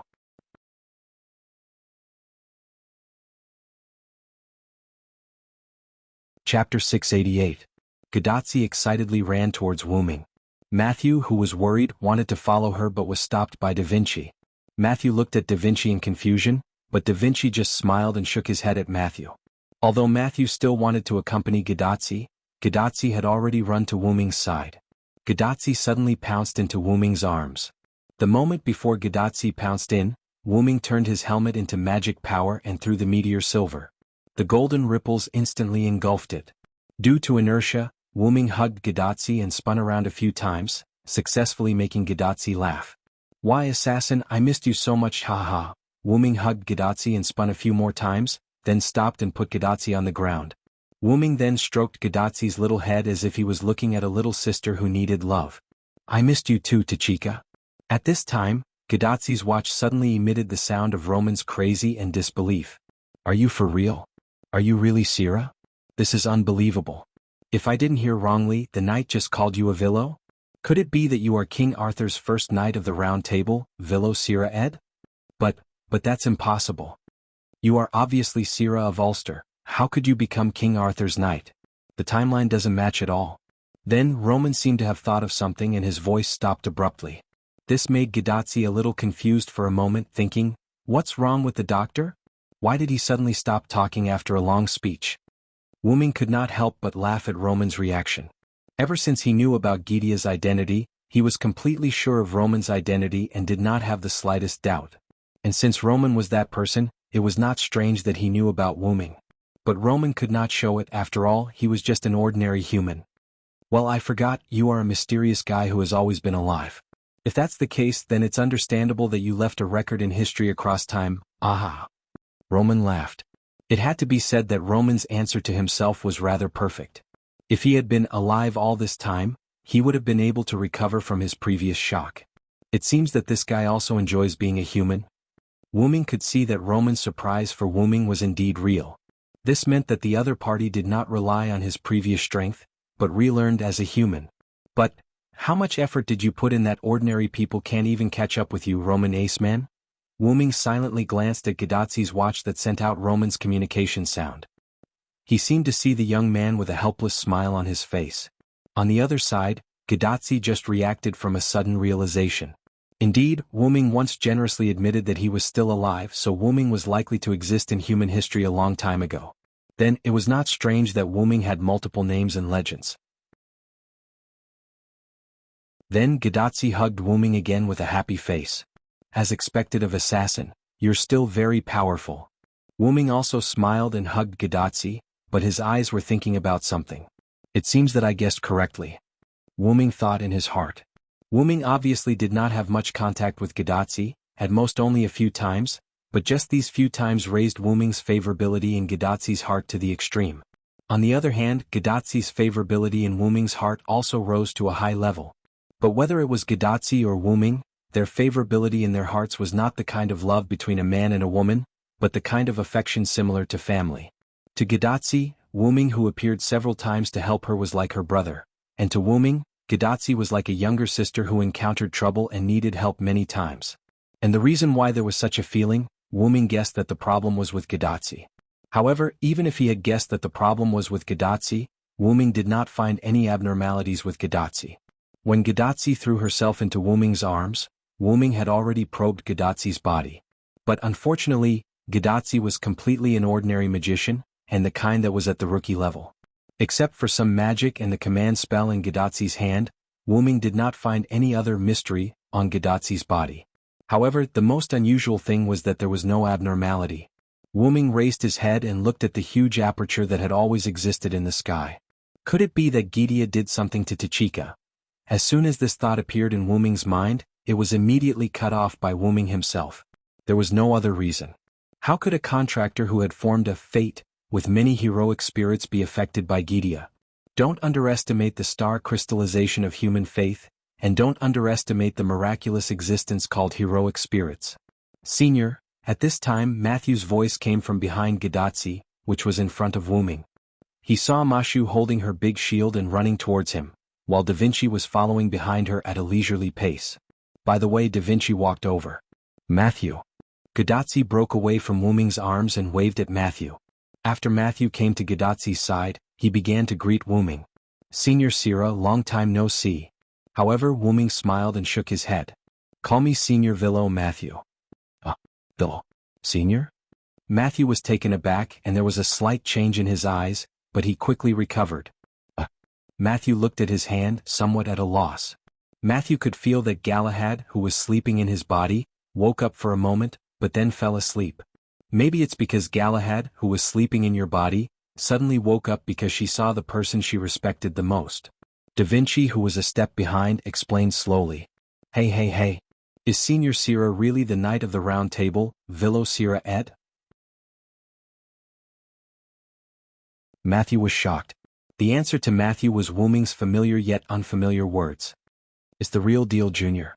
Ahem. Here I'll explain to everyone the issue of the address between Galahad and Vilo.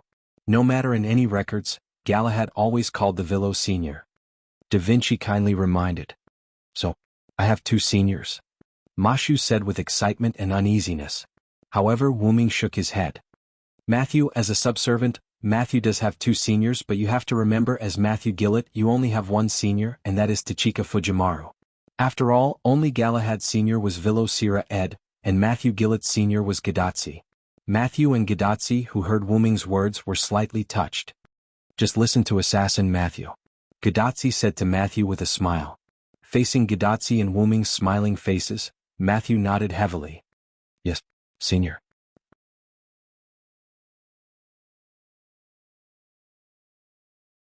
Chapter 689. Then, the genius Da Vinci, who didn't know how to break the atmosphere, personally broke the beautiful atmosphere. Alright, it's about time to talk about the Vilo. First of all, why did the Vilo pretend that he didn't recognize us? Da Vinci's words made Roman, who had been listening through Gadatzi's watch communicator, react. Yeah, I would have forgotten if Da Vinci didn't mention it. Why did you change your voice and pretend that you didn't recognize us? Although Roman was good at judging the situation, since Da Vinci had broken the atmosphere, he had nothing to worry about. That's right. I really thought that it was going to turn into a battle again. Phew, Gadatsi said doubtfully and finally let out a sigh of relief. Also, the falling rocks were done by Senior Vilo, right? Then why did Senior Vilo do that? Matthew also looked at Wuming doubtfully. Cough. Actually, I had my reasons for doing that. Wuming coughed without changing his expression and then became serious. Could it be that you wanted to hide your relationship with Chaldea in front of the knight? Roman assisted Wuming by forcefully explaining. Yes, that's right, that's it. Wuming immediately nodded and admitted without hesitation. Thinking about it carefully, Assassin did recognize us after the knight left and used her real voice to talk to us. Gadatsi also pondered and said. That's right. After all, if I directly used my own voice, Tachika would definitely recognize me. Moreover, the falling rocks were to prevent Tristan from suspecting you. That's why I did that. Wuming immediately took advantage of the situation and started to talk nonsense. After all, he couldn't possibly say that he was just being impulsive. Other than Da Vinci, who looked at Wuming with a smile, whether it was Matthew, Gadatsi, or Roman, who wasn't here and only understood the situation through the conversation, they all believed Wuming's words. Wuming hurriedly tried to muddle through, so he quickly diverted everyone's attention. Speaking of which, did you guys come out from the desert? From the position of Gadatsi and the other 2, the probability of them coming out from the desert was very high. Gadatsi nodded as Wuming expected. Yeah, we were teleported directly into the desert by spirit particle transference. Gadatsi then told Wuming their experience. First, they entered the desert, causing the desert's enchantment to cut off the connection between Gadatsi and Chaldea. After that, Gadatsi and the others encountered the desert's divine beast, Sphinx. After defeating the Sphinx, Gadatsi and the other 2 naturally had to explore. After all, they couldn't contact Chaldea at that time, so they couldn't just sit back and wait for death. Fortunately, Da Vinci followed them. After searching through Da Vinci's equipment, the 3 found a water source and a city. On the way to the city, the 3 encountered a large group of Sphinx. However, these Sphinx didn't give Gadatsi and the others a headache because a group of men in black repelled the Sphinx group. After that, because the men in black looked a bit like bad guys and they really caught a sleeping woman, Gadatsi and the others came to her rescue. After that, the woman woke up and thought that they kidnapped her, so they fought with the other party again. Fortunately, Mr. Lucius came to help. Otherwise, we wouldn't be able to go. Matthew gasped for breath. Lucius? Wuming made a puzzled sound. Yes, that's a knight.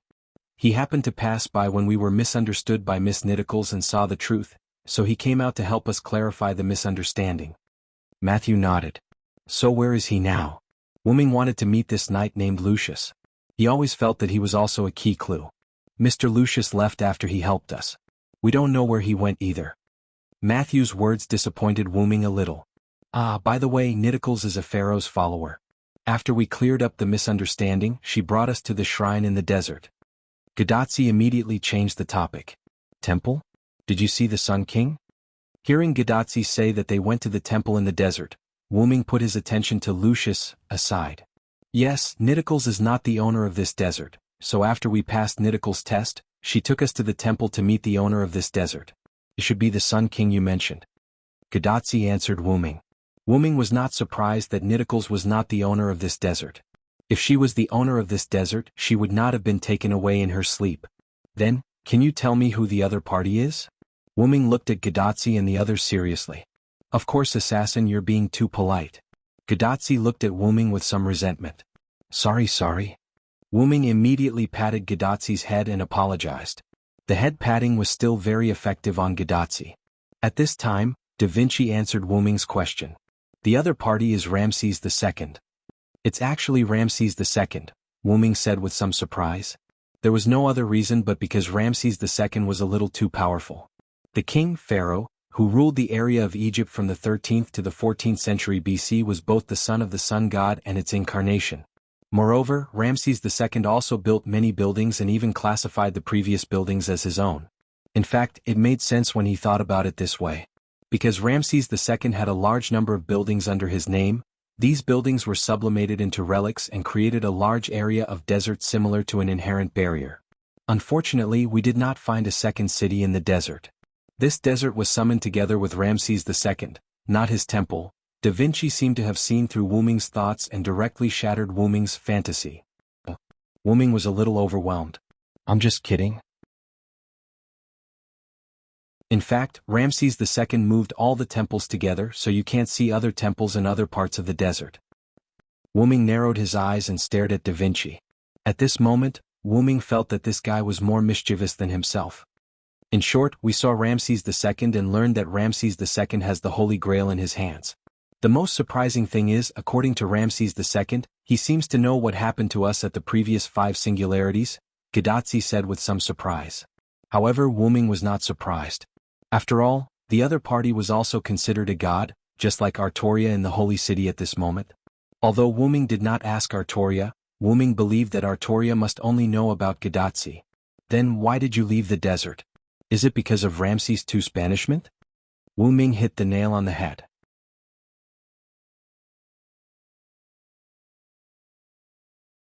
Chapter 690. After all, Gadotsi and the other two also needed the Holy Grail. In that case, to Ramses II, Gadotsi and the others were enemies. However, Wu-Ming did not believe that the other party only expelled Gadotsi and the others. There must be other reasons. That was why Wu-Ming asked. Ramses II only let Nidicles punish us. In fact, it was just a fight. Because we won, Ramses II did not make things difficult for us anymore. He even told us a lot of information. From this point of view, Ramses II's character was not bad. The content of the information was as Wu-Ming expected. The Crusaders used the Holy Grail to summon Ramses II, and then were beaten by Ramses II. He even snatched the Holy Grail and summoned his temple in this huge desert, deepening the collapse of morality in this singularity. And the reason why we were expelled is mainly because of Da Vinci. Matthew looked helplessly at Da Vinci, who was smiling without the slightest self-reflection. Da Vinci personally analyzed how Ramses II came to this singularity and his subsequent actions. Then, Ramses II actually used Da Vinci's intelligence as an excuse to take Da Vinci as his concubine. Gadotsi said halfway and could not continue. Wu-Ming also knew the reason. It was because this seemingly gentle big sister Da Vinci was actually a man. Yes, a man. Because of Da Vinci's genius idea, after he was summoned, he created a Mona Lisa face puppet spirit base. After that, he stuffed himself into this spirit base and became a woman, but his heart was still a man. Although Da Vinci did not care about gender, he had always cared about art, which was the beauty of the Mona Lisa. I rejected the pharaoh and then he kicked us out, Da Vinci said with a smile. Although I didn't see it, I can almost imagine the scene at that time. Even Roman could not help but complain. You must have sternly rejected the other party with a serious look on your face. This was the only way to show Da Vinci's vile taste. Isn't that obvious? Mona Lisa is art. Art doesn't get married. But because of that, the other party shamelessly offered the Lion King in the Holy City in the East, Da Vinci said with a smile. This could be considered a blessing in disguise.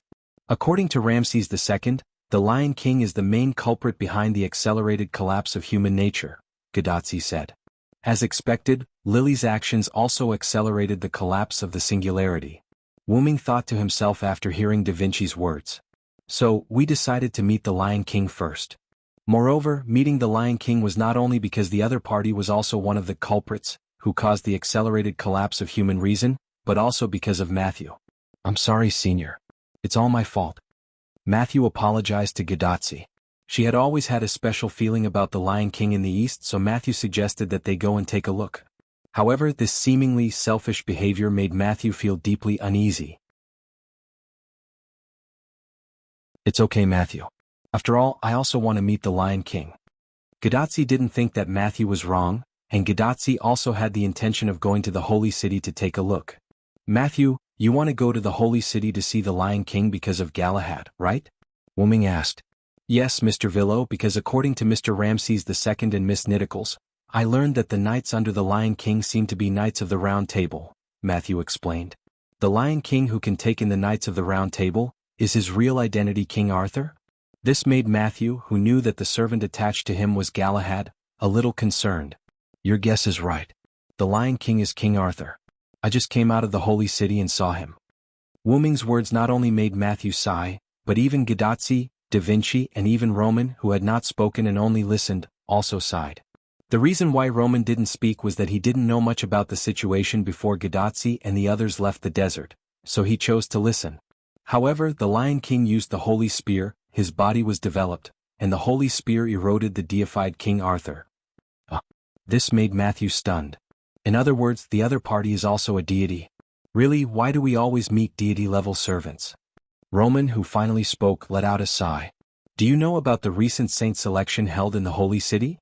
Wu Ming thought for a moment and looked at the three. Saint selection? It seemed that they didn't know about it.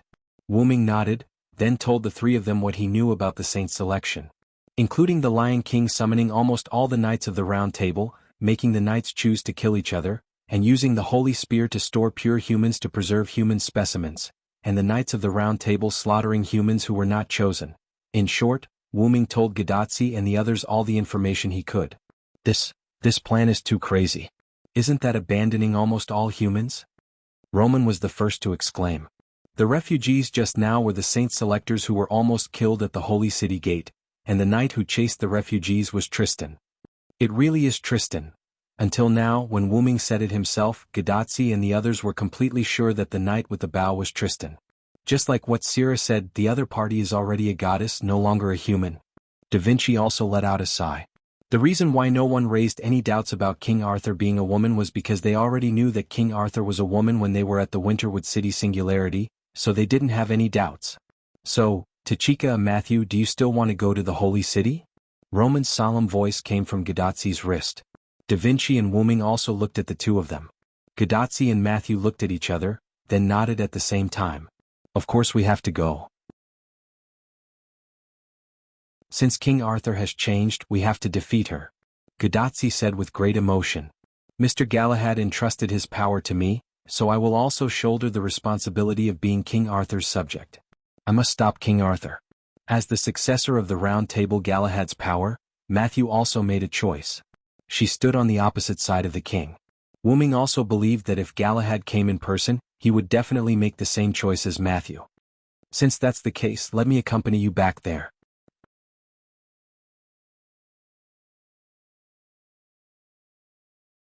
Chapter 691. But is this really okay? Gadotsi asked in surprise. After all, Senior Villo, you came out because you have something to do. If you go back because of our capriciousness. Matthew sounded a little embarrassed. After all, if Wu Ming delayed something important because of accompanying Gadotsi, then Gadotsi and Matthew would feel bad.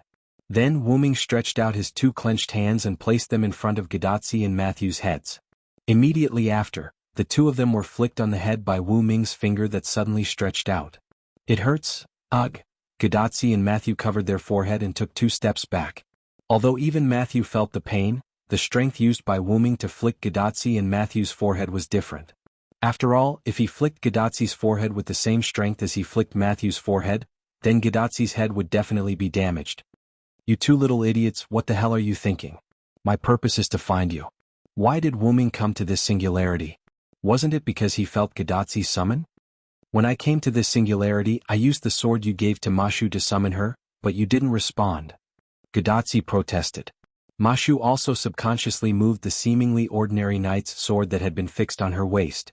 Because she was a shielder, she had basically never used it before. Although this knight's sword looked ordinary, Wu Ming had used a special method to fuse the Holy Grail's blade of salvation with this knight's sword. Thus, as long as he poured mana into it, the blade of salvation would appear. From the information that Gadotsi now knew, Wu-Ming was likely to have been summoned by the Lion King at this singularity, so he didn't respond to her summon. When you summoned me, I was busy in another world. I just came to this singularity a few days ago. Wu-Ming, who saw Gadatsi's thoughts, immediately explained. Huh? Other worlds? Shouldn't other parallel worlds have entered a state of madness at this moment? Roman asked, puzzled. The other worlds I'm talking about are not the world we live in, nor are they parallel worlds of the world we live in. If you want to say it, you can think of it as a different world.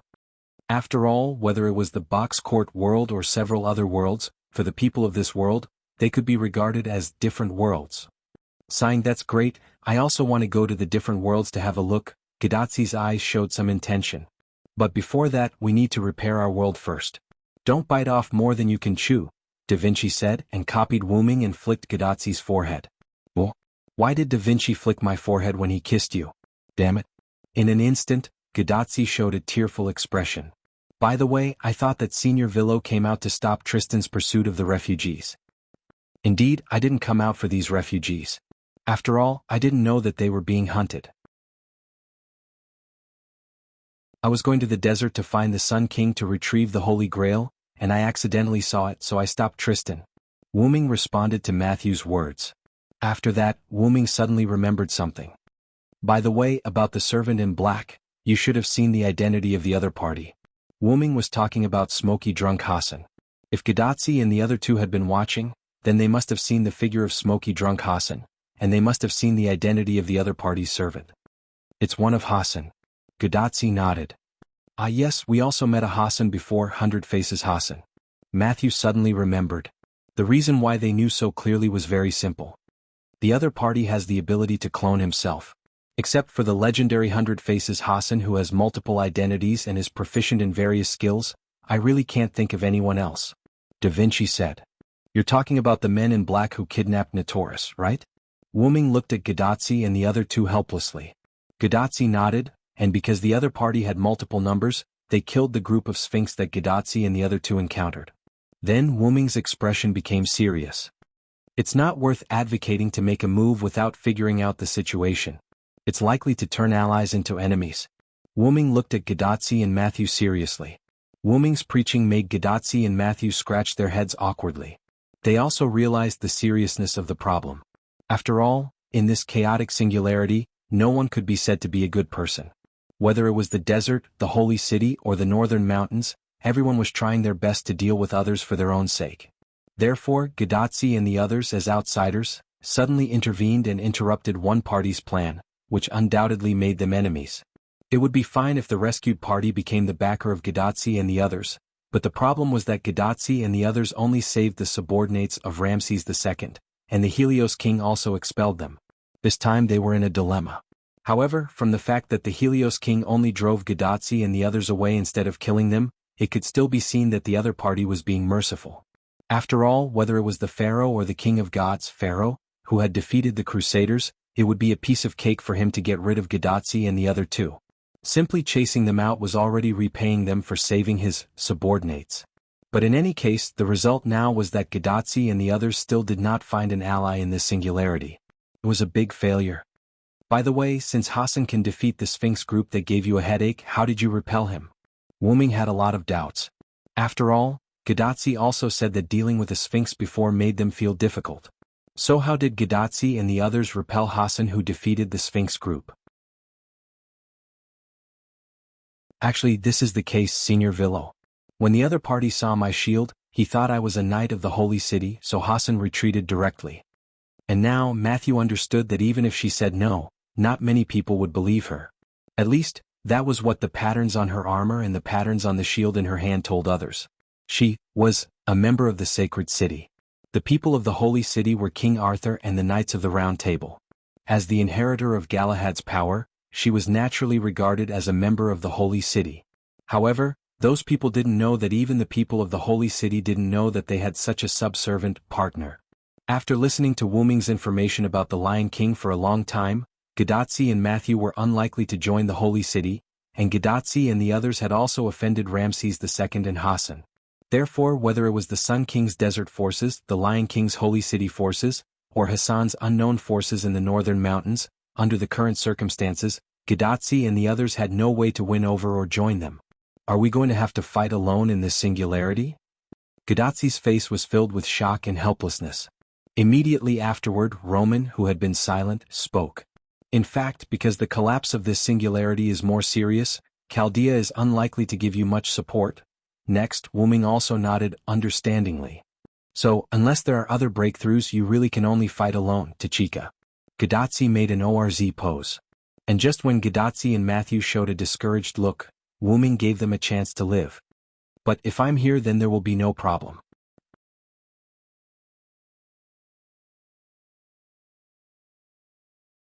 Chapter 692. Well, you're right.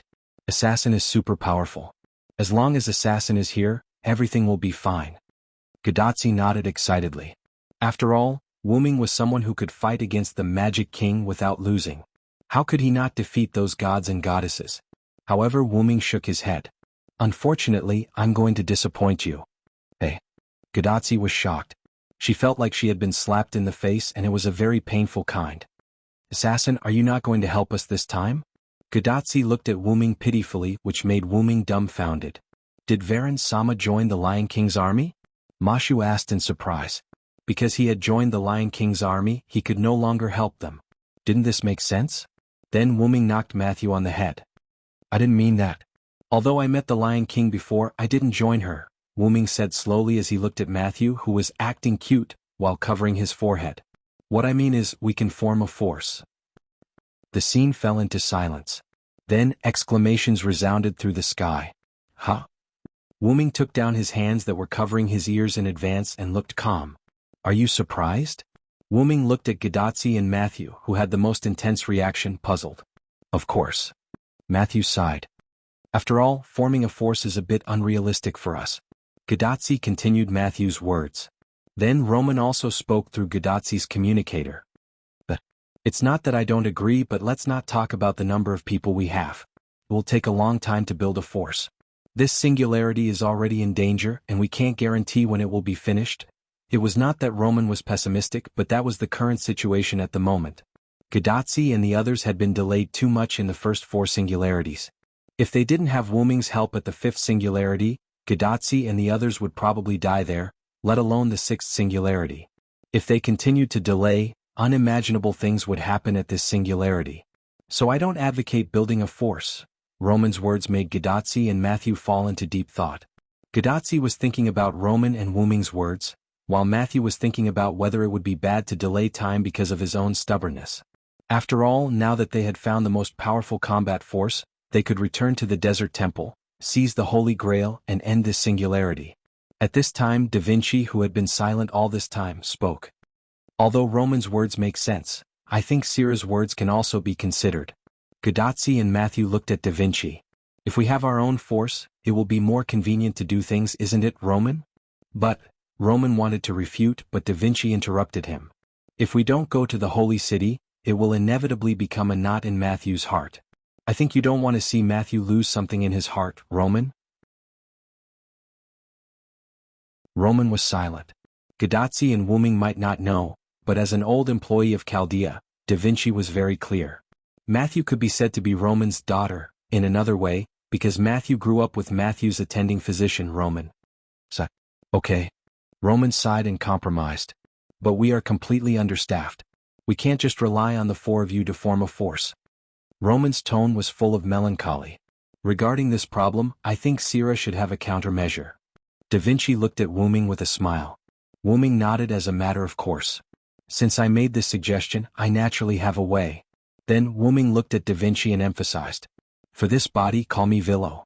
Although Wuming was both Sira and a Villo, this spiritual base was summoned as a Villo, so it was better to call him Villo. Yes. Then Villo, do you have any good ideas? Da Vinci affectionately called out Wuming's name. Deliberately ignoring Da Vinci's bad taste, Wuming smiled. It's very simple. Since we don't have enough people, then we can just call for help. Call for help? Gadotsi was confused. Why did it sound like a fight between hooligans? Then where do we call for help? Matthew raised a question. After all, there were currently 3 forces at this singularity, and they couldn't rope in any of them for the time being. Of course it's from another world. Wuming's words made Gadotsi and Matthew shout in surprise. Another world. Roman, who was among Da Vinci and Chaldea, had a thoughtful look. It's impossible to explain it clearly. Why don't I show you? Follow me. Wu-Ming said as he walked in a certain direction. Gadazzi and Matthew looked at each other, then looked at Da Vinci, who nodded. You guys go first. My beloved car is still over there. Nodding, Gadazzi and Matthew followed Wu-Ming. After walking for a while, Wu-Ming stopped. We're here. Gadazzi and Matthew heard Wu-Ming's words and looked around. There's nothing? Gadazzi was puzzled. Senior Villo, what do you want us to see? Matthew, who was also puzzled, also asked. The reason why Gadazzi and Matthew asked this question was because the place where Wu-Ming took them was still a wasteland, which was no different from where they were before. Wu-Ming was not in a hurry as he said patiently. Take a closer look. Gadazzi and Matthew obediently listened to Wu-Ming's words as they took 2 steps forward. This is? Gadazzi's pupils suddenly shrank. The ground in front of them seemed to be neatly dug by a cube-shaped object, and a huge square pit appeared in front of Gadazzi. Senior Villo, this is? Matthew turned to look at Wu-Ming. I arrived here before, and when I arrived, I encountered a group of starving refugees. This is the trace I made to trap them. That's right, the place where Wu-Ming took Gadazzi and Matthew to was the place where Wu-Ming first arrived. Just, Gadazzi and Matthew clicked their tongues. Wu-Ming's move was already very powerful in their opinion. Then why did you bring us here? Gadazzi was puzzled. Was it just to show off? But that was impossible. Although they had only known each other for a short time, Gadazzi thought that the Wu-Ming she knew was not a person who liked to show off. The reason why I brought you here is because I'm going to use this place as a base. Base.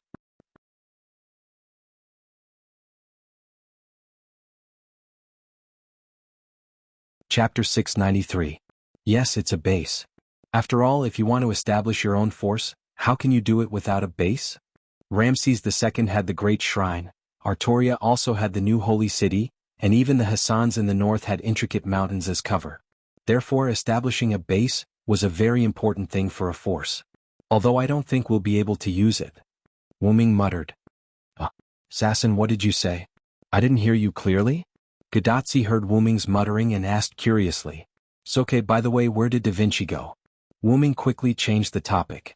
Da Vinci went to find the car she made, Gadazzi replied. Made the car? This made Wu-Ming confused. Could Da Vinci still make the car in this situation? Immediately Matthew explained. Yes, Senior Villo, we got a lot of materials from the shrine in the desert, including some wood, and Da Vinci used the wood to make 2 working wooden cars. They left the desert in Da Vinci's car. After leaving the desert, Da Vinci noticed that there was a situation ahead, so he temporarily hid the car and walked with Gadazzi and Matthew to check the situation. So when Wu-Ming saw Gadazzi and the other 2, there was no car around them. However, Wu-Ming didn't know what to say about Da Vinci, making a car with only wood. He could only say that Da Vinci was worthy of being called a genius. Don't worry about Da Vinci, assassin. How are you going to call helpers from the other world? Is it in the form of heroic spirit summoning? Gadazzi showed a strong desire for knowledge. Almost. Wu-Ming nodded. Wu-Ming was preparing to summon the helpers he needed in the form of a servant. Then Wu-Ming walked in front of Gadazzi and Matthew. Both of you step back. I'm going to start the summoning ritual. Seeing how serious Wu-Ming was, Gadazzi and Matthew couldn't help but gulp and step back. Wu-Ming took a deep breath and exhaled. Buzz. With a humming sound, several golden ripples spread out around Wu-Ming. Along with the appearance of the golden ripples, silver-white chains emerged from Wu-Ming's golden ripples. These were all pseudo-heaven locks that Wu-Ming had prepared to use as materials for the summoning array. With Wu-Ming's current ability, it was a piece of cake for him to create a pseudo-heaven lock using advanced item creation. Whoosh, the chains swayed and made a clattering sound. One by one, the chains formed a variety of shapes above the pit in front of Wu-Ming. There were arcs, right angles, straight lines, curves. All sorts of arcs, lines and angles were pieced together by silence will as if they were building blocks. Gradually, countless pseudo-heaven locks connected one after another, forming a huge magic array. Finally, 2 pseudo-heaven locks extended from the magic array and came in front of Wu-Ming. I hope it works, Wu-Ming said, holding the 2 pseudo-heaven locks with both hands. Buzz. Immediately afterward, Wu-Ming injected the magic power in his body into the 2 pseudo-heaven locks, and blue magic flames visible to the naked eye appeared on the 2 pseudo-heaven locks. And these two pseudo-heaven locks were connected to the magic array constructed by a large number of pseudo-heaven locks, so Wu Ming's magic power actually flowed into the magic array. Wu Ming continued to inject magic power, and the entire magic array composed of pseudo-heaven locks burned. The burning of the huge magic power caused the surrounding magic power to become restless. The atmosphere also became unstable and it began to flow violently. In short, it produced some weak hurricanes in the surroundings. "Senior, please be careful," Matthew said solemnly, while coming in front of Gadotsi and blocking in front of her with his shield. Although Matthew also believed that Wu Ming would not harm them, as the follower of his senior, Gadotsi, Matthew also had to do a good job of protecting her. At the same time, Roman's voice suddenly came from the communicator on Gadotsi's wrist. What are you doing over there?" "Doctor? What's wrong?" Gadotsi raised her wrist to her chest and asked puzzledly. "Chaldea's instrument shows that there is a fiercely burning magic power source next to you, and its magic power is comparable to the magic power consumed by multiple first-class servants to release their noble phantoms. ZZZZZ. Is still going up. ZZZZ." Before Roman finished speaking, the communication between Chaldea and Gadotsi was disconnected. "Hello? Hello? Doctor? Doctor? Are you still there, doctor?" Gadotsi shouted to her bracelet. "Senior, it may be that Villo's magic array temporarily disrupted the surrounding magic power, causing us to be unable to receive Chaldea's magic signal." Matthew held his shield in front of Gadotsi, looked back at Gadotsi and explained to Gadotsi. "Hey, is it that serious?" Gadotsi said and looked at Wu Ming, who was constantly instilling magic power into the magic array composed by the pseudo-heaven lock. What kind of existence was summoned with so much magic power? That thought appeared in Gadotsi's mind. Matthew was shocked by Wu Ming's current behavior, but the most important thing for her now was to protect her master, Senpai. However, one thing is certain, Senpai, we may have a very powerful helper this time. On Wu Ming's side, Wu Ming frowned and continued to instill magic power into the magic array. Wu Ming's main body's magic power was indeed boundless, and the magic power of Wu Ming's servant's body was much more than ordinary first-class servants. However, Wu Ming's servant's body was not his main body after all. There was a lot of magic power, but there would eventually be a limit to it. If the magic power of Wu Ming's servant's body was exhausted, then Wu Ming would comply with the rule that the servant has no magic power and cannot maintain the manifestation, and withdraw. Now Wu Ming's huge magic power had been consumed by 2/3. Wu Ming decided that if half of the remaining 1/3 of magic power couldn't summon what Wu Ming wanted, then Wu Ming would give up. After all, Wu Ming himself had to leave a guaranteed amount of magic power. Then transfer it in one breath. Wu Ming gritted his teeth, divided the remaining 1/3 of magic power in his body into 2 parts, and extracted one part of the magic power and instilled it into the pseudo-heaven lock. Boom! The 2 pseudo-heavenly locks that Wu Ming was holding were broken. Because there was too much magic power poured in an instant, and these 2 pseudo-heaven locks were also fake. The quality was not as good as the real thing, so they were completely shattered and turned into pure magic power. However, it didn't matter even if these 2 transmission links were broken, because the magic power that had been formed was still connected to the magic array. Even the magic power generated after the pseudo-heaven lock was absorbed and used as a burn for the magic array. And just when this huge amount of magic power was poured into the magic array finally lit up.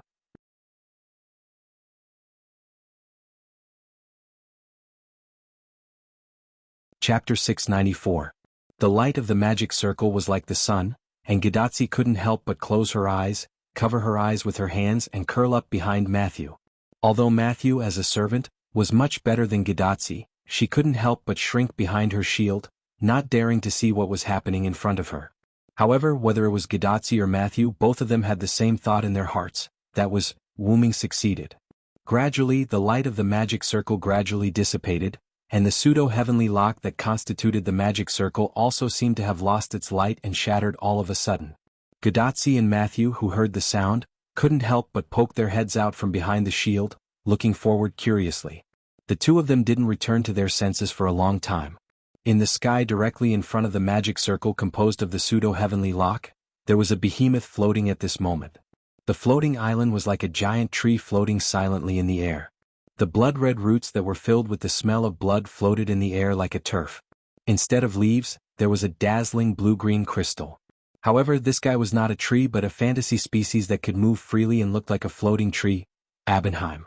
However, its huge size, coupled with the height of the floating island, gave people the impression that it was a mountain range rooted in the earth. If it weren't for Gadotsi and Matthew being close to it, they would have thought that the floating island was a mountain. Anyway, the diameter of the floating island was completely immeasurable by the eyes of Gadotsi and Matthew. Both of them even thought that the entire barren land around them was occupied by this floating island. However, the point was not here. What attracted Gadotsi and Matthew was the beautiful figures with wings that flew out of the leaves of the blue crystal. Maybe they were real angels. These angels were all in the shape of young girls, and they all had a peerless appearance. However, the strange thing was that these angels were all wearing sleeveless tops, panties with ribbons and pendants and asymmetrical pants. Even their shoes and socks were asymmetrical. Although they were wearing clothes that didn't match, the golden ratio bodies of the angel girls were still perfectly displayed. Gadotsi felt that these angels already had bodies and faces that were comparable to Cleopatra and even Maeve, who were known for their beauty. Complex magic circles that looked like the halos of angels were placed above the heads of the angels.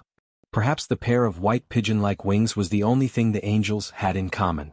The angels flew out of the floating island and came to the position where the magic circle was originally formed by the pseudo-heaven lock. They spread their wings and hovered in the air with their eyes closed. Matthew had no idea how many angels there were in the sky, but in Matthew's opinion, the number of thousands had long exceeded the threshold. Perhaps it was more appropriate to say that there were tens of thousands of them.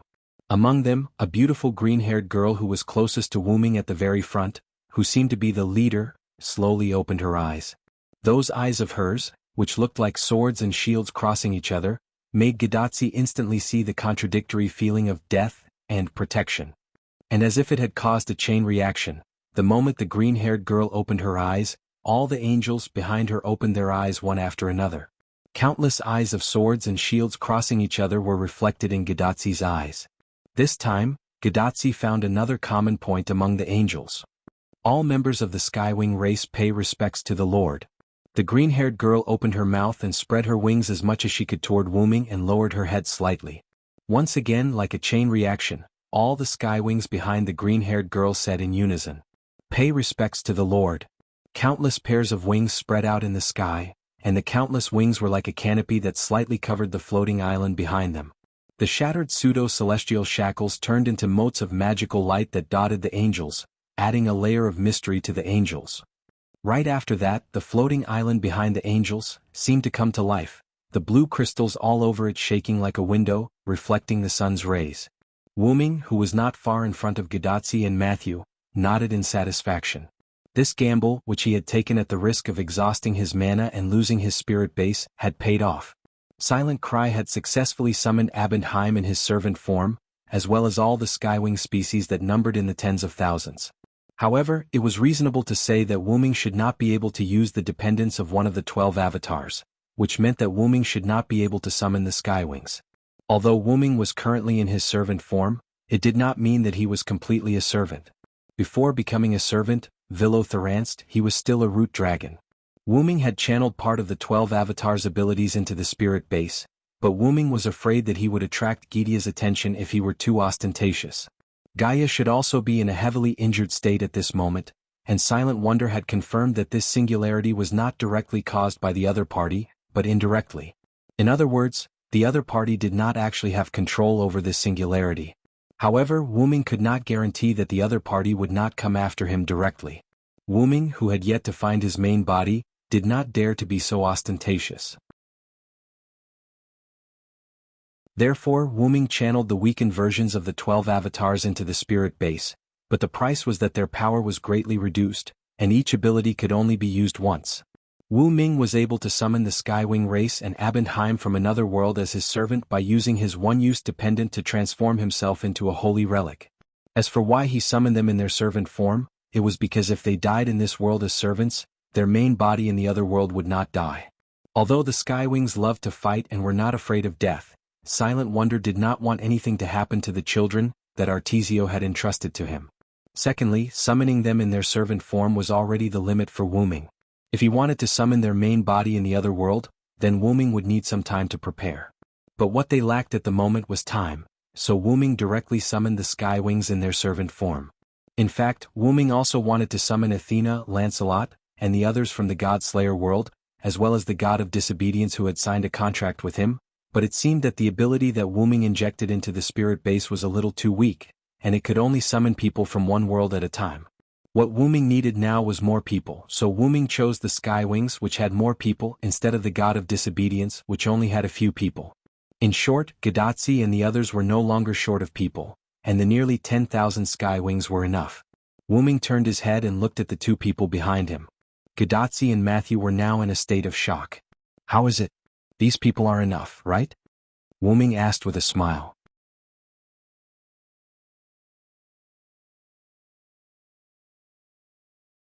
Chapter 695.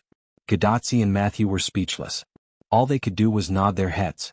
Wu Ming waved his hand at the Skywing species, indicating that there was no need for them to continue bowing. Whoosh! All the Skywings retracted their wings, which had been spread to the maximum extent, leaving only enough for them to fly. At the same time they raised their slightly lowered heads. The canopy formed by their wings disappeared and was replaced by beautiful figures. Even so, none of the Skywings acted alone. They all hovered in the air like a well-organized army, waiting for Wu Ming's order to turn into a sharp blade and pierce the enemy's heart. Sensing the shock and threat that the Skywings brought, Gadotsi and Matthew believed that these young ladies had the ability to do so. And that was indeed the case. Even Wu Ming had to admit it. Arthas was truly a war god. The race he created completely embodied the characteristics of a warrior race. When they got serious, they were all qualified soldiers. Be it in terms of strength or their ability to listen to commands, the Skywings were definitely an army that all ambitious individuals would fight to have. Even the youngest and most lively, Gopril, was rather obedient. She was still hovering behind Azrael, though she would occasionally throw flirtatious glances at Wu Ming, which Wu Ming noticed. No, it should be said that Gopril was doing it for Wu Ming to see. Assassin? Are these your subordinates? Are you so elegant in another world? Gadotsi, who had finally reacted, excitedly tugged at Wu Ming's armored arm. Because Wu Ming was wearing armor, there was no need for her to tug at his sleeves. However, Azrael, who was closest to Wu Ming, narrowed her eyes and looked at Gadotsi with hostility. The reason why the Skywings were known as a race of lunatics was that they did not consider the consequences. The Skywings were a bunch of people who would humiliate their masters. Even if they could not beat them, they would still mercilessly attack them. To Azrael, Gadotsi's rude behavior was humiliating her mistress and had crossed her bottom line. In an instant, Azrael appeared beside Gadotsi and slashed her magic scythe at Gadotsi. The entire process took less than a second. Clang. The scythe slammed into a shield engraved with a lion and a cross, causing Gadotsi to cover her ears. Ugh. Matthew, who was holding the shield, couldn't help but groan. Because of Azrael's strength, Matthew's feet had sunk deep into the ground. Matthew struggled to press his shield against Azrael's attack. Stand down, Azrael. They're my friends. Wu Ming looked at Azrael with some displeasure. He really did not expect Azrael to be so impulsive as to charge forward with her scythe. Although even if Matthew did not react to Azrael's attack with Wu Ming here, Gadotsi would not be hurt. Azrael's behavior was still a little too much.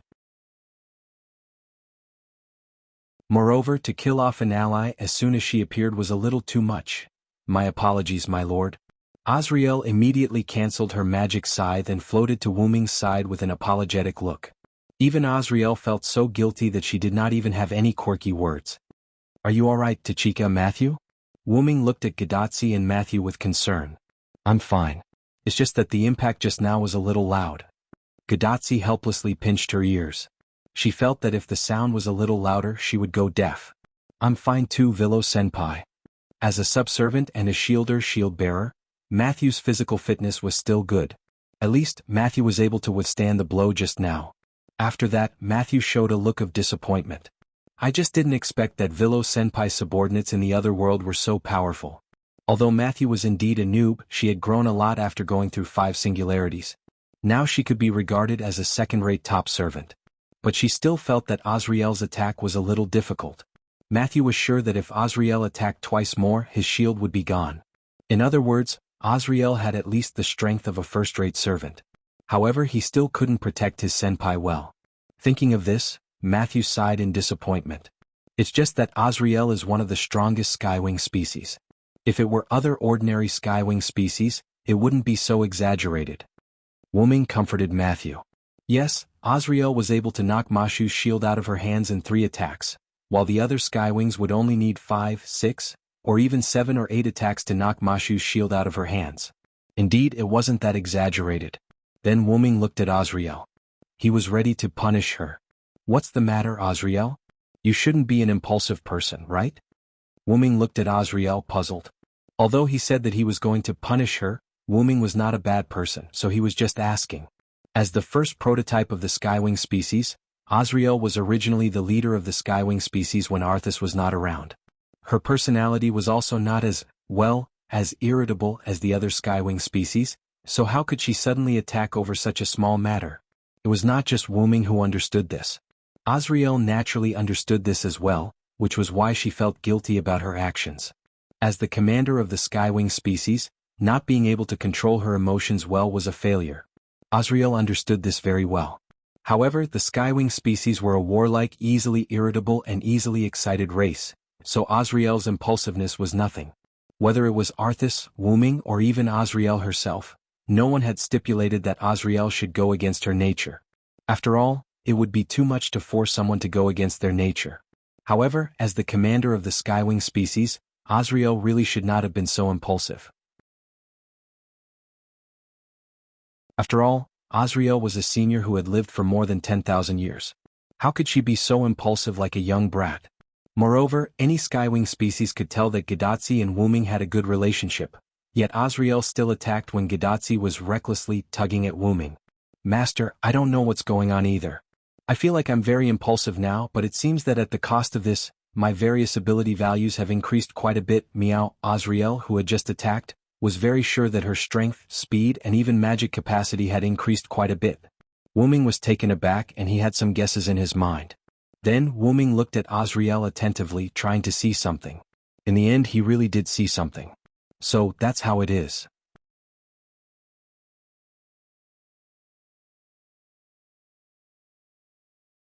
Chapter 696. So that's how it is. Wu-Ming nodded. Assassin, did you see anything? Gidatsi asked curiously. Gidatsi's behavior made Wu-Ming couldn't help but laugh. After all, she had just experienced a life-and-death situation. Even after walking through the gates of hell, she could still act like nothing had happened. Could it be said that Gidatsi had a good mentality, or that Gidatsi had a big heart? Wu-Ming shook his head and explained to Gidatsi. I saw Azrael's servant attribute. Servant attribute. Gidatsi and Matthew could not help but exclaim. Yes. Wu-Ming nodded and looked at Gidatsi and Matthew. Matthew, let's not talk about it for now. I think that as a master, you should understand that a master can check the ability value and attributes of their own servants. Wu-Ming had made it very clear and Gidatsi now understood. It must be known that Wu-Ming had summoned this angel, named Azrael, in the form of a servant, and as a summoned servant, she naturally had a master. So who was Azrael's master? It was undoubtedly Wu-Ming in front of Gidatsi. Therefore, Wu-Ming could see the other party's ability value. Azrael was summoned as a berserker, so she has the berserk skill to sacrifice her rationality in exchange for an increase in ability value. However, because she was not a regular heroic spirit, Azrael did not lose her rationality, but it was not that she was not completely affected. Azrael just became a little impulsive. That was the reason why Azrael had suddenly become violent. Not only that, but the other skywing species were all summoned as berserkers, Wu-Ming said, looking at the skywing species floating in the air. Unlike a senior like Azrael, many of the other skywings had been deeply affected by the berserk effect. If one were to look carefully, they would discover that many skywings had a hint of irritation in their eyes as they crossed their swords and shields. They had already been floating in the air for a while, and they had already developed quite a bit of arrogance, as if they were already impatient. However, his loyal heart still suppressed the negative effects of berserk. Sure enough, summoning all of them in such a hurry has created a drawback, Wu-Ming said with some self-reproach. If Wu-Ming was given enough time, he could guarantee that he could summon the skywing breeds that were not affected by their class at all, unlike now, where the majority of the skywing breeds he summoned were filled with arrogance. Fortunately, the strength of the skywings was not suppressed. Instead, it was boosted by the berserk state. Generally speaking, after a heroic spirit descended in the form of a servant, its strength would be more or less weakened. After all, it was not its main body. However, the Skywing breeds were not heroic spirits, and Wu Ming had summoned them using his kin as a holy relic. For various reasons, the summoned Skywing breeds were not weakened at all, and all of them were summoned with their strength boosted by the berserk state. Feels so awesome. Gadatsi looked at Wu Ming like a fangirl. Even Matthew kept nodding his little head to express his admiration for this senior Villo. At this moment, the sound of a car could be heard by Wu Ming, Gadatsi, and Matthew. The sound of a car? Wu Ming was taken aback. Could it be that Da Vinci had driven over? It's Da Vinci's car. Matthew, who had already begun to observe, exclaimed. Wu Ming looked in the direction Matthew was looking, and Wu Ming saw a simple convertible car made completely of wood driving over. The person sitting in the driver's seat was the familiar face of Mona Lisa. Wu Ming looked speechlessly at the small car under Da Vinci. It was completely made of wood. Fortunately, this car is powered by magic. Wu Ming sighed. Otherwise, Da Vinci would not be a genius but a god. If this car was not powered by magic but by gasoline, Wu Ming would really have to bow down to Da Vinci, who had only used a few pieces of wood to build a modern car. This was as shocking as an ordinary high school student building a nuclear bomb in an ordinary laboratory. Hey, your genius Da Vinci is here. Da Vinci drove the car while greeting Wu Ming and the others who had already approached. Looking at the wooden car with a braking system better than any modern car, Wu Ming could only smile awkwardly. If Da Vinci was a businessman in modern times, he would definitely make a lot of money. Gadatsi and Matthew nodded silently when they heard this sentence. When Da Vinci used wood to build this car in a very short time, we also had the same idea. After all, the things born from this guy's hands could completely replace modern products with the same performance. However, even so, Wu Ming always felt that even if Da Vinci became a businessman, others would definitely call him a black-hearted businessman. There was no other reason, it was just intuition. Oh, I was just wondering why there was suddenly a large amount of magic fluctuations here. It turns out that someone summoned a servant here. As a genius, Da Vinci saw the form of the Skywing species floating in the sky, including Azrael, at a glance. There were tens of thousands of angels here, all of them were servants and they were not weak ones. Is it something that Villo did personally? It is really surprising. There are so many servants here. Are you the master of all of them? Da Vinci said jokingly, but Gadatsi and Matthew now reacted and screamed. Hey. That's right, these are all servants summoned by Assassin Villo, alone, and Assassin Villo just said that she was their master. Doesn't that mean that these tens of thousands of strong servants are all supplied by Assassin Villo, alone? How much magic does that require? Is Assassin Villo the reincarnation of the Holy Grail? You guys think too highly of me. Even I can't provide magic for tens of thousands of first-class servants at the same time. Wu Ming, who understood why Gadatsi and Matthew were screaming, helplessly smiled and shook his head. Because I used a special method to summon them, so I only have a master-slave relationship with them. Whether it's the magic to maintain the present world or the magic to fight, they provide it all themselves. The magic I used before is stored in their bodies. What do you think Wu Ming used so much magic for? How could it be used just for summoning? The magic was distributed to the tens of thousands of Skywings in Abendheim. So that's how it is. Gadatsi and Matthew breathed a sigh of relief. But doesn't that mean that Villo's magic is comparable to tens of thousands of servants? Da Vinci tilted his head and asked curiously. Hey. Gadatsi and Matthew screamed.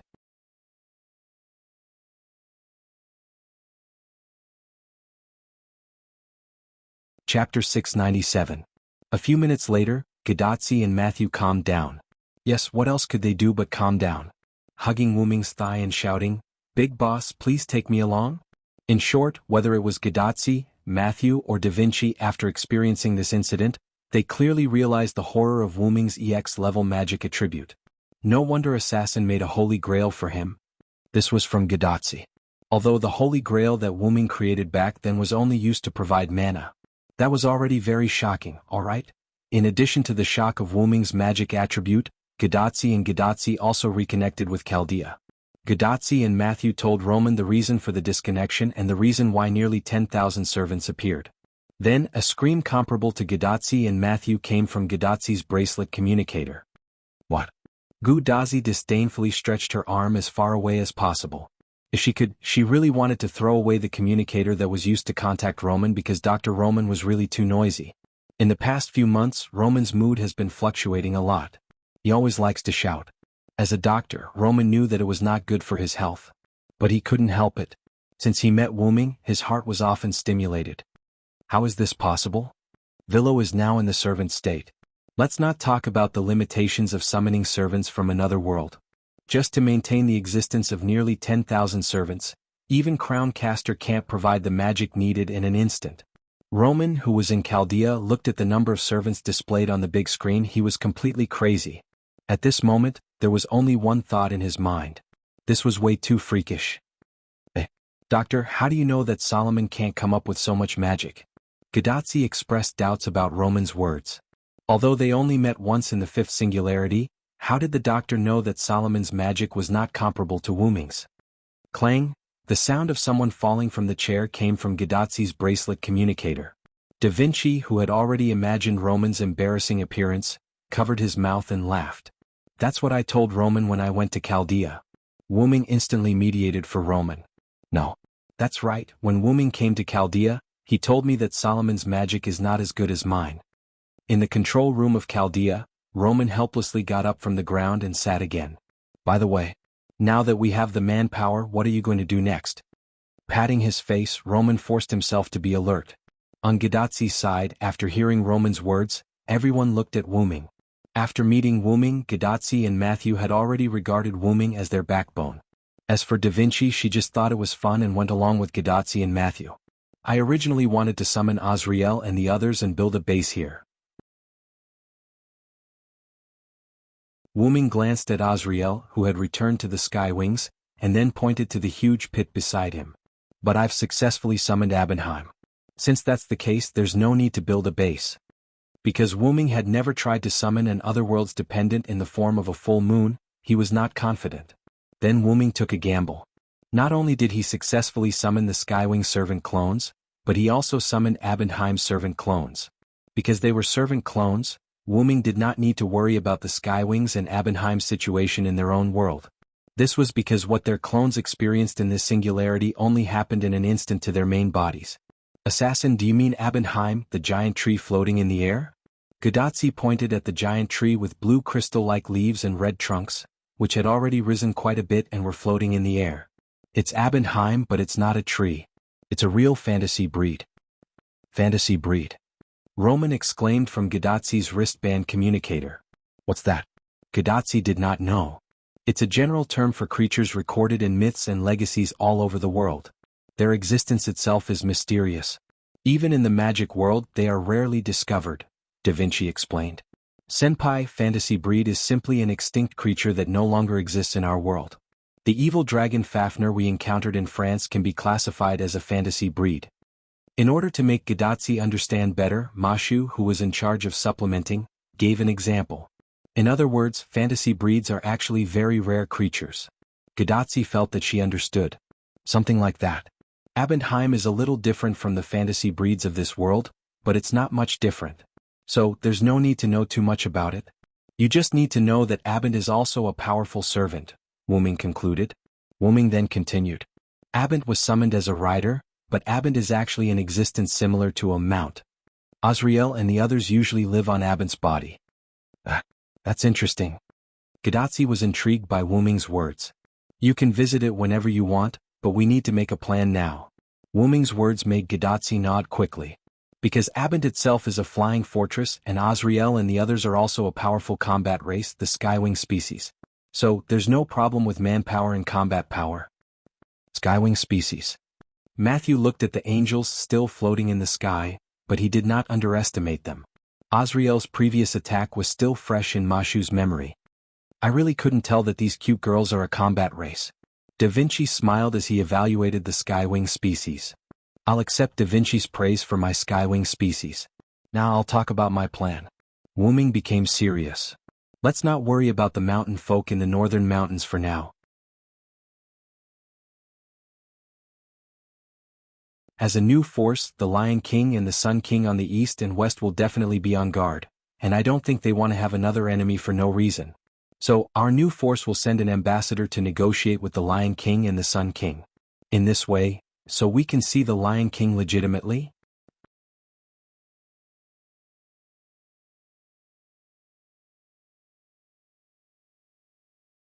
Chapter 698. Gadotsi had an expression that said, "I've already guessed it." "Have you become smarter, Tachika?" Wuming teased. "I'm not stupid." Gadotsi pouted and protested to Wuming. "Tachika, I'll leave the task of going to the holy city to you. I'll go directly to the temple of the Sun King. After all, we must get the Holy Grail, and Matthew wants to see the Lion King, so it's most convenient to split up like this." With that said, Matthew lowered his head in shame. "I'm sorry, because of his willfulness, things have become troublesome, which is a little embarrassing for our cute little eggplant." However, Wuming pressed Matthew's little head. "No need to apologize, Matthew. It's better to say that it's because you have a heart like a newborn that Galahad will give his power to you. In that case, there's nothing wrong with you inheriting Galahad's power to fulfill his regret." Looking at Matthew's clear eyes, Wuming seemed to see Galahad.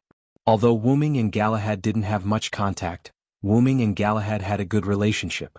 The clarity in his eyes was shared by Matthew and Galahad. "I'm glad that Galahad was able to possess you. This is also a kind of luck for him." Compared to possessing a strange person, Wuming thought that Galahad's possession of a good boy like Matthew was the best result. "So, don't worry, follow your heart and do what you think is right. Galahad will bless you." Finally, Wuming squatted down and stroked Matthew's little head. "Villo Sr." Matthew looked at Wuming's red eyes and he didn't know what to say. At this time, a gaze was fixed on Wuming and Matthew, who were looking at each other. The two were taken aback and then looked at the person who made such a gaze. Gadotsi puffed up her cheeks and stared at Wuming and Matthew unhappily. "I always feel like you two have entered an inexplicable two-person world," Gadotsi said slowly. How could that be, Senior? You misunderstood." Matthew quickly waved his hands. In Wuming's view, Matthew was not afraid of being involved with Wuming, but he was afraid that Gadotsi would misunderstand. "I didn't notice it before, but now I feel that the relationship between Gadotsi and Matthew is too good." Wuming thought in his heart. Gadotsi had an accident when she first came to Chaldea, so she didn't have many friends.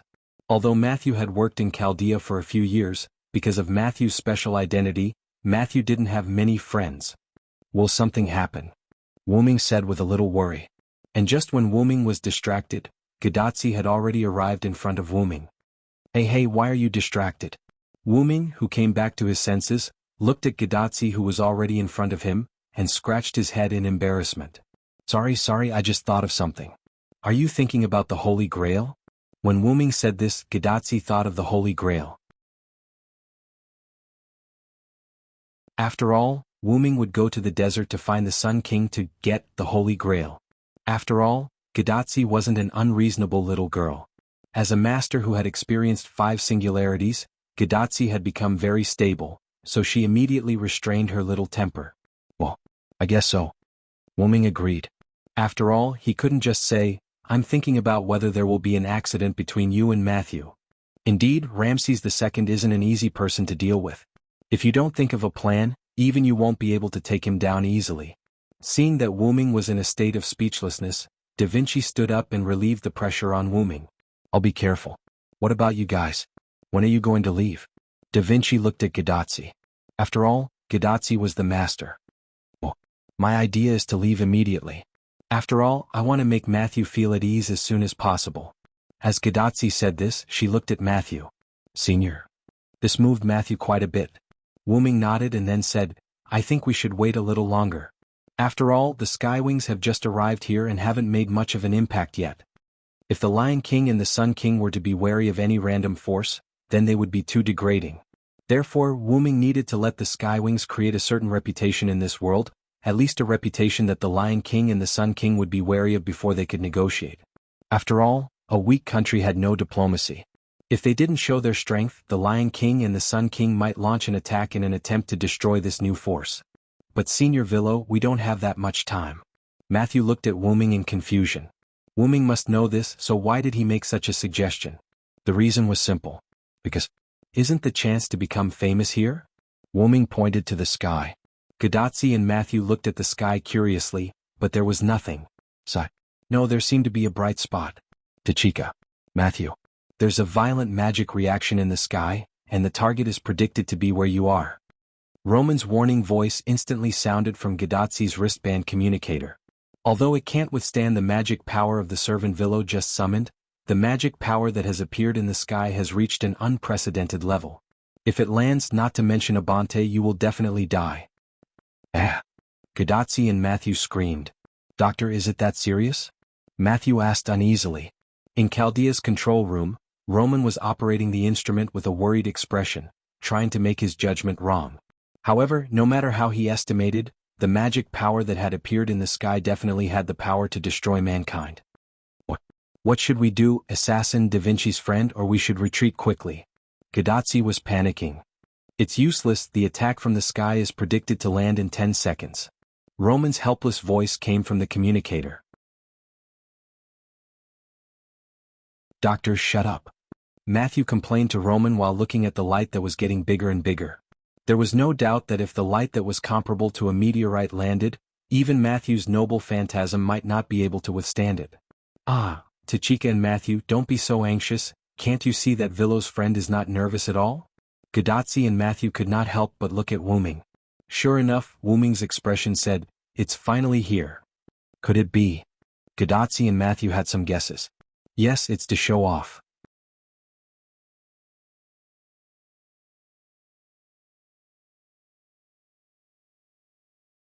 Chapter 699.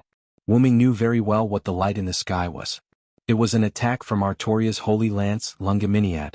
The Lion King and the Sun King must have sensed the magic fluctuations from Wuming's summoning of nearly 10,000 servants.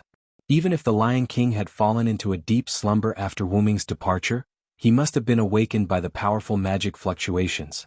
How could she allow others to sleep beside her bed? The Sun King alone was enough of a headache for Artoria. How could she allow another mysterious force to disturb her?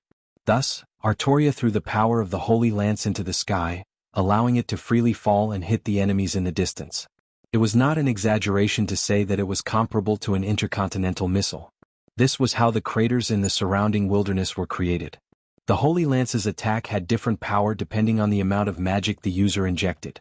The craters in the wilderness were different in size due to the Holy Lance's power. According to Wuming's judgment, the target of the Holy Lance's attack was undoubtedly the Skywing species. Through his magic, Wuming could tell that the Holy Lance's attack could at least completely wipe out the Skywing species. Of course, that was if the Skywing species did not resist at all. However, how could the Skywing species not resist? Azrael, quickly prepare Sky Strike, Wuming ordered, and the Skywing species began to move.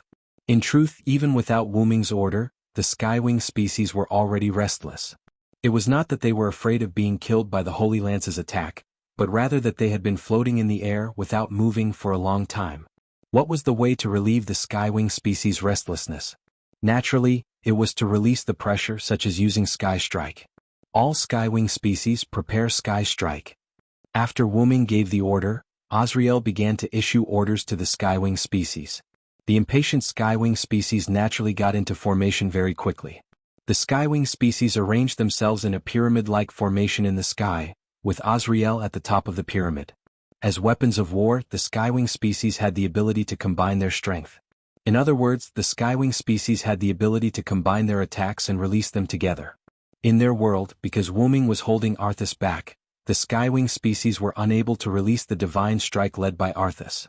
They could only release the weaker Pseudo-Divine Strike. However, its power was enough to suppress the Forest Goblin's Zeroth Void Blessing, which was caused by the Fantasy Breed self-destruction, and the Goblin's Marrow Explosion, which used the Spirit Marrow as a fuel and had a power comparable to a nuclear bomb. Naturally, Sky Strike was weaker than Divine Strike and Pseudo-Divine Strike, but Wuming did not think that Artoria needed to use Pseudo-Divine Strike this time. All the Skywings could use Divine Strike together. Most importantly, the Pseudo-Divine Strike was a killer move that the Skywing breeds poured all their energy into. Once the Skywing breeds used too much energy, their bodies would deteriorate, and their strength would be greatly reduced. Therefore, if they used Pseudo-Divine Strike now, the Skywing breeds would basically have no combat strength left. By the way, because Wuming summoned the Skywing breeds in the form of servants, the energy in the Skywing breeds' bodies was no longer spirits but magic power. However, this did not affect the Skywing breeds' ability to release their skills. Or rather, they should be called noble artifacts in their current form. A large amount of magic power gathered from the pyramid-shaped Skywing breeds, and a huge energy ball containing terrifying magic power appeared above Azrael. The magic energy ball and the Holy Lance's light were almost on the same line, and Azrael had already aimed the Holy Lance's attack. Unbelievable. The magic power of nearly 10,000 servants has all gathered together as if they have become a single servant. Roman, who was sitting in front of the big screen in Chaldea, exclaimed in disbelief as he looked at the data displayed on the screen. Huh! The magic power of nearly 10,000 servants? How terrifying is that? Gadotsi looked at the huge energy ball above the Skywing breeds and gulped. I'm afraid that's already an EX-grade noble artifact. Da Vinci smiled as he watched the activation of the noble artifact. As expected of Senior Villo's subordinates in another world. They're so strong. Matthew nodded solemnly. Only Wuming did not say anything. He just watched quietly, watching the Skywing breed's debut in this world. Sky Strike has been aimed. Azrael's expression became serious. As she spoke, the magic power leaking from the Skywing breeds, including her, instantly dissipated like the calm before the storm. Meanwhile, the eyes of the Skywings that were struck by the swords and shields changed, all of them turning into sharp, scarlet swords. The Skywing breeds had accepted Wuming's contract and obtained the power of protection. They had broken away from the original concept of war weapons and god-slaying weapons and became a normal race. However, this did not mean that the Skywing breeds were no longer god-slaying weapons. Now, the Skywing breeds had switched back to being god-slaying weapons, and because of Wuming's contract, they were even stronger than before after switching back to being god-slaying weapons. Tachika and Matthew, come behind me, Wuming said to Gadotsi and Matthew without looking back as he stared at the sky. Huh? Gadotsi and Matthew were stunned, somewhat confused. It's best to listen to Villo. If such a powerful magic attack is released, I'm afraid you'll all be blown away. Roman, who seemed to have seen the future, explained nervously. Gadotsi and Matthew were dumbfounded. Was it that dangerous? They could not even watch from the sidelines.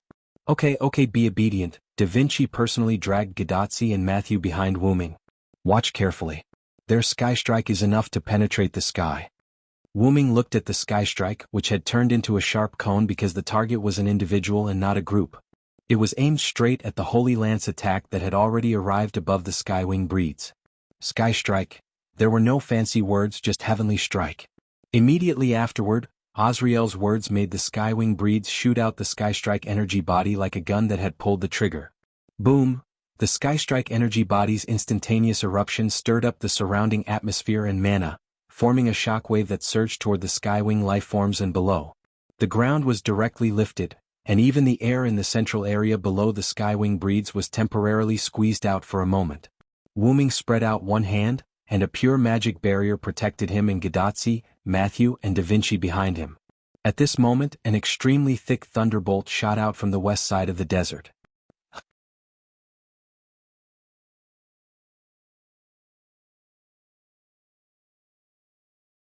Chapter 700. Senior Villo. Mashu shouted and she put up her shield, trying to use her noble phantasm to block the attack. Although she was not confident that she could block this attack that was comparable to the Holy Lance attack from the sky, she was confident that she could block it. Don't worry, Matthew. Wuming put a hand on Matthew's shoulder, indicating for Matthew to calm down. There was no doubt that it was an attack launched by the Sun King Ramesses II. He wanted to take advantage of the Lion King's attack to deal with Wuming's forces together. If he succeeded, he would be able to eliminate a troublesome opponent, but if he failed, it would not matter. That was because this new force would have the qualifications to negotiate with the Lion King and the Sun King. And this so-called qualifications was exactly what Wuming wanted. Wuming turned to Abanti Haim, who was standing beside the Skywings, and shouted, Abanti. At Wuming's command, Abanti, who had been accumulating power since Who Knew When, directly unleashed a large amount of pure magic power at the lightning attack from the desert.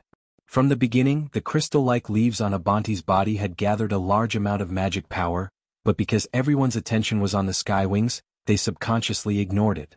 Like refracting sunlight, Abanti unleashed this magic power at the lightning attack launched by the Sun King from the desert in the west. At the same time, the sky strikes released by the Skywings also hit Artoria's Holy Lance attack, causing two explosions. Boom! First was Abanti's magic power. It collided with the lightning attack at the border of the desert and the wasteland, causing a huge explosion like a nuclear bomb. Starting from the edge of the desert and the wasteland, which was the epicenter of the explosion, the land within a radius of several kilometers was covered in flames and light. Next was the sky. When the sky strikes of the skywings collided with the light attack of the Holy Lance, it directly caused a firework-like explosion in the sky.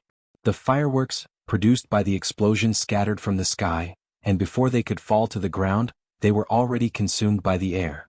Whether it was the explosion of a nuclear bomb in the distance or the explosion of fireworks in the sky, Gadotsi and Mashu were both stunned. So powerful.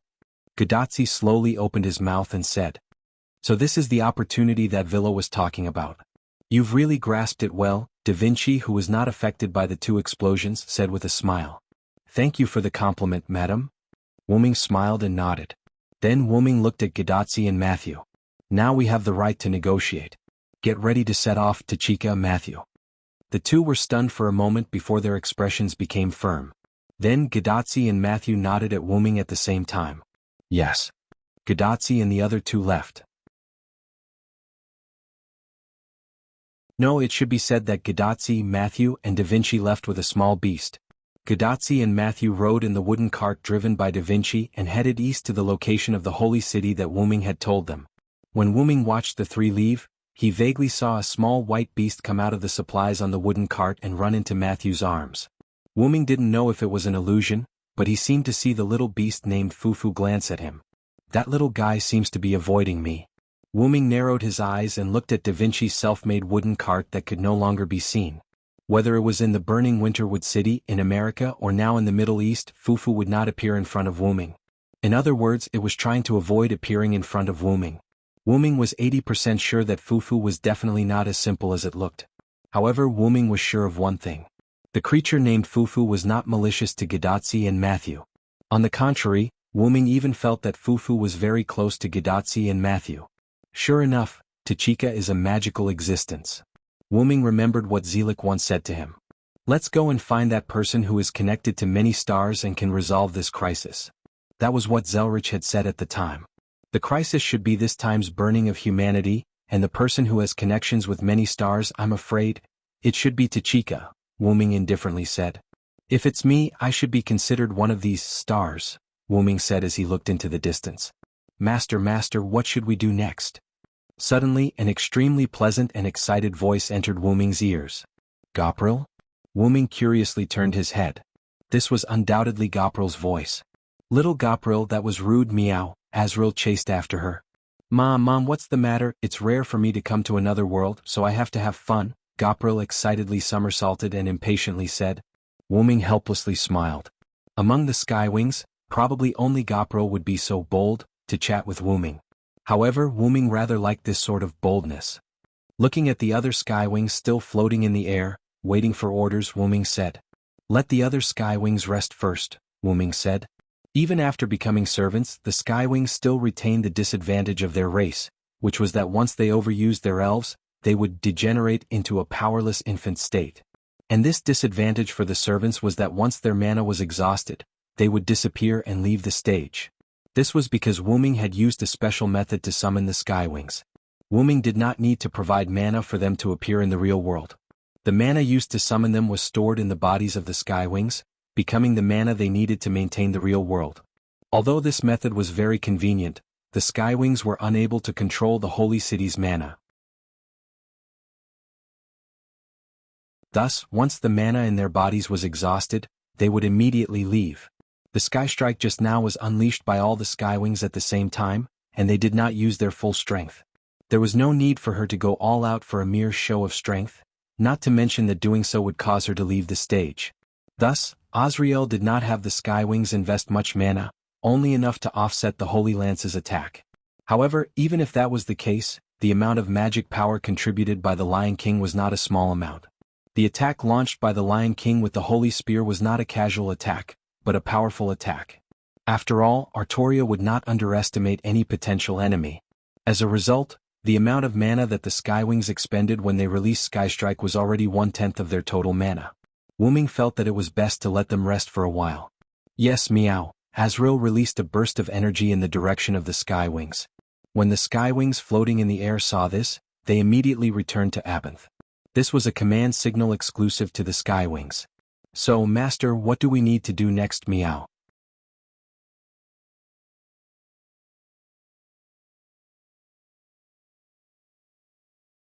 Chapter 701. Azrael's question made Wu Ming fall into deep thought. To tell the truth, Wu Ming had no idea what to do with the Skywings' next course of action. It was none other than the fact that the Skywings had all been summoned at the Berserker rank. Azrael and Gabriel were still able to maintain their rationality because their strength was among the best among the Skywings. The other Skywings did not have the same strength as Azrael and Gabriel, which meant that the ordinary Skywings were unable to maintain their rationality while in the Berserk state. The proof was that the Skywings had only been in the air for a short while before becoming restless. This completely proved that the ordinary Skywings were unable to completely resist the effects of the Berserk state. As such, the Skywings who had lost their rationality truly became weapons of war and could only follow the orders of others. Wu Ming sighed. To be honest, he would rather the Skywing species not be Berserker. He would rather not have the attribute bonus from Berserk. What he wanted were rational helpers, not weapons, that completely obeyed his orders. It was also Wu Ming's fault for not making the necessary preparations, which resulted in the Skywings being summoned as Berserkers. However, the Berserker class was quite compatible with the Skywing species. Without deliberately choosing a class, the Skywing species were collectively chosen as Berserkers. It could only be said that the Skywing species were indeed worthy of being called weapons by the other races. In short, although Wu Ming was somewhat dissatisfied, the Skywings were rather satisfied with their current ranks. The most typical example was Gabriel, who was standing in front of Wu Ming. Hey master, aren't you going to find that Sun King? Why don't we just kill our way over there? How about it? Gabriel excitedly egged on Wu Ming. Little Gabriel, master has his own plans, meow. Azrael retorted. Azrael was not wrong, but Wu Ming's plan was ruined when he learned that the Skywings were all Berserkers. Well, what does it matter? Plans can be changed. Gabriel looked at Wu Ming with a bright smile. Let the other Skywings be on standby in Abanthe, Wu Ming suddenly said. That means? Azrael seemed to have understood something. We have a mission, right? Gabriel excitedly flapped her wings, white feathers flying everywhere. Wu Ming nodded, which made the two Skywings very happy. To the Skywings, fighting was their way of survival. In the beginning, Arceus created the Godslayer weapons known as the Skywings' only one goal, to kill himself. Unable to find an opponent, he could only rely on himself to kill himself. But even Artesius would choose the path of suicide. Thus he created the Skywings were. It was very funny, right? Arceus did not create the Godslayer weapons to kill other gods but to kill himself. This might be laughable in the eyes of others or even other gods, but in Wu Ming's eyes, it was a matter of course. Up until now, Silent Wonder had met many people and visited many worlds and places. He could understand Arthur's unparalleled loneliness. It was precisely because of this that Arceus had used all his strength in his battle with Wu Ming, not holding back. The result was naturally Arceus's defeat. Even if he had to pay the price of death, Arceus would accept it because he had fulfilled his wish. However, the Skywings did not. Although Arceus's goal in creating the Skywings was to kill himself, to his surprise the Skywings did not have the power to kill him. As for the Skywings that were born from the broken wings of the god of war, Arceus, they only had two goals after they were born: loyalty and battle. The ultimate goal of the Skywing species was to obtain victory for their master, Arthu, through constant battles and personally offer him the Star Cup. As for where they would go after the battle, they had never thought about it. As long as Arceus was around, there would be no problem. However, Arceus had been killed by Wu Ming. Cough cough, it could not be said that he had been killed by Wu Ming. That was the path Arceus had chosen. He had chosen to fight Wu Ming with his life, even though he had never won against Wu Ming. Arceus was satisfied. He had finally been defeated, although the price was death. Although the Skywings could not fulfill Arceus's wish, at the very least, the Skywings were Arceus's kin. Arceus and the Skywings still had a relationship of subjects. Thus, Arceus, who understood the Skywings, prepared a way out for them. Knowing that he was about to die, Arceus entrusted the Skywings to Wu Ming. Arceus knew very well that if the Skywings lost him, they would have no one loyal to them. If Wu Ming obtained victory, the Star Cup would definitely fall into his hands.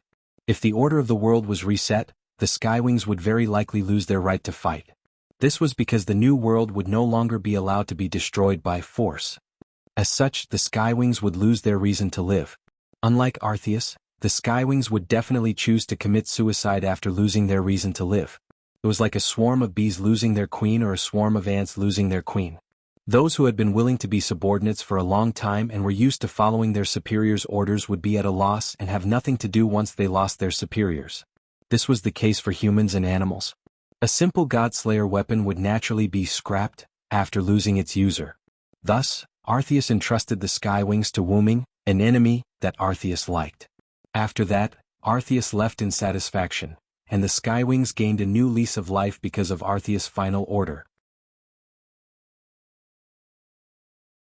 Whether it was that Wuming had replaced Arceus as the pillar of support for the Skywings, or that Wuming had only respected Arceus and pitted the Skywings, in any case the Skywings and Wuming were now inseparable. After the Skywings collectively swore their loyalty to Wuming and signed a dependent contract, Wuming treated them as his own. To put it bluntly, if Arceus suddenly came back to life and wanted to take the Skywings, Wuming would probably not agree. Of course, even if Arceus came back to life, he would not do such a thing. Although Wuming and Arceus had only interacted in that battle, Arceus was too easy to understand. Thus, Wuming believed that Arceus would not do such a thing. Shaking his head, Wuming stopped thinking about this matter and instead looked at Azriel and Jillian, who were quietly waiting for him.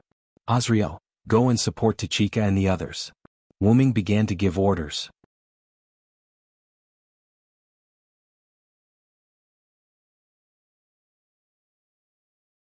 Chapter 702. Although Da Vinci is with Tachika and Matthew, I'm still a little uneasy. Compared to the other Skywings, you're more steady. If something happens, just act according to the situation. Wuming looked into Azriel's eyes with trust. Wuming believed that Azriel could handle this matter well. After all, the title of the first individual to command the Skywings was not just for show. Yes, meow. Azriel's eyes turned cold as she replied confidently. Okay, go on. Wuming nodded. Azriel spread her wings and was about to fly in the direction of Gadatsi and the others when Wuming suddenly called out to her. Right, there's something you need to pay attention to. Try not to be discovered by them. Wuming extended a finger, indicating the importance of this matter. Azriel was taken aback, but she quickly reacted and nodded. From the moment she descended into this world as a servant, Azriel could tell that the orange-haired woman had an unusual relationship with her master. And after she rashly launched an attack on the orange-haired woman, Azriel realized just how important the orange-haired woman was to her master. Her master wanted her to support the other party and try not to be discovered. This was undoubtedly to temper the other party. No matter what race it was, they would all perish in peace. The Skywings understood this, but they did not take it to heart. This was because they would not let themselves live in peace. Instead, they would do their best to put themselves in a dangerous state. This was because they were weapons and they needed to fight. Although the information was not complete, Azriel understood that while the orange-haired woman was very weak, the other party was not ordinary. It could be said that she had a rather strong heart. She did not panic even after nearly being cut to death by her scythe. From this, one could see the mental fortitude of the other party. However, the other party was truly too weak. The orange-haired woman was so weak that there was no limit to it. That little girl with the shield was worth a second glance, but it was just a glance. If Wuming could hear Azriel's inner thoughts, he would feel helpless. Whether it was Gadatsi who was the master or Matthew who was the servant, they had done their part and reached the height they should have reached. It was already a miracle that Gadatsi, who had no knowledge of magic and was only forced to come here to make up the numbers, had made it this far. If other magicians were to be the master, they would have fallen at some point. There was also Matthew. As a human who accepted the power of a servant and became a subservient, Matthew's strength at the moment was already a second-rate servant. To be able to reach this level as a subservient, no one else would be able to do it. The reason why they were able to persevere was not because of their powerful strength, but because they were more determined than anyone else. Because of the beauty and strength of the heart, Gadatsi met servants who were willing to help her and helped her break through the difficulties. Because of the tenacity and perseverance of the heart, Matthew's shield was able to block all attacks on Gadatsi, because Galahad's shield was completely in line with Matthew's characteristics. As long as the heart was firm, the shield would not be broken. This was the special nature of Galahad's shield, which made the shield in existence comparable to Artoria's absolute defense. Avalon and Wuming were invincible armors. This was the power of the heart. However, in Azriel's view, it was not enough to have a strong heart. Gadatsi and the others were still very weak. Therefore, it was normal for Azriel to say that they were too weak. After all, Azriel was a god-slayer. In the eyes of the god-slayer Skywings, Whether it was Gadotsi or Matthew, they were too weak. Just as Matthew had thought before, if Azrael had slashed Matthew's shield a few more times, Matthew's shield would probably have fallen out of his hands. And if Wu Ming had not intervened, Azrael could have teleported behind Gadotsi and beheaded her, and she would have done it so quickly that Matthew would not have been able to react. In the eyes of the strong were respected sky wings, weakness was the original sin. The forest elves were too weak, so Azrael's sky strike destroyed their capital. Humans were too weak, so the aftermath of the battle between a dozen races and the various gods of creation led them to the brink of extinction. The other races were too weak, so they were suppressed by the Forest Elves Alliance, the Goblins Alliance, and the Skywings.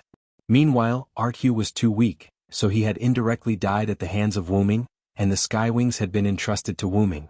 In the eyes of others, Wu Ming could have rejected Arthu's request and exterminated the Skywings with the intention of eliminating them by the roots. However, Wu Ming did not do so. Instead, he complied with Arthu's wishes and chose to take the Skywings under his command. To put it bluntly, the reason the Skywings had submitted to Wu Ming was not only because of Arthu's dying wish, but also because they were too weak. Again, weakness was the original sin. And it was precisely because they were weak that Gadotsi and Matthew needed to be tempered. It was also because of this that Wu Ming had instructed Azrael not to expose herself as much as possible. No matter who it was, the strength of their companions would often encourage them to slack off. Only when they were cornered would they go all out, and only when they went all out would their potential be stimulated. It was precisely because Gadotsi would always be in a cornered situation that she would always put her life on the line, and this spirit infected many of her followers, making them willingly follow Gadotsi. However, there was another saying that was very good: how can a person's shoes not get wet when walking by the river? Gadotsi would always be in a cornered situation, so if she went all out, it would be very easy for her to fail. In order to avoid such a situation, there was only one way. That was to make Gadotsi more and more accustomed to the situation of being cornered, and gradually reduce the level of cornered to the level of sudden events, so that he would not have to risk his life to pass every time. As such, Azrael understood Wu Ming's intentions very well. "Yes, master, I understand, meow." Azrael looked into Wu Ming's eyes and nodded. Then magic surged and she flapped her wings and flew into the distance. Watching Azrael leave, Wu Ming looked at Giliel. "Is it my turn, master? Do I have a mission?" Giliel excitedly pulled Wu Ming's arm. "If it's Giliel, why don't you take a guess?" Wu Ming smiled mischievously. "Could it be the Sun King who attacked the desert?" Giliel instantly said. Based on the available information, their current enemies were only the East and West, and the East enemy had been handed over to Azrael. So, if she was the one, it should be the West enemy, the guy who added the Sun King. "You guessed right." Wu Ming nodded. However, before Giliel could cheer, Wu Ming's next sentence made her expression freeze. "But it's with me."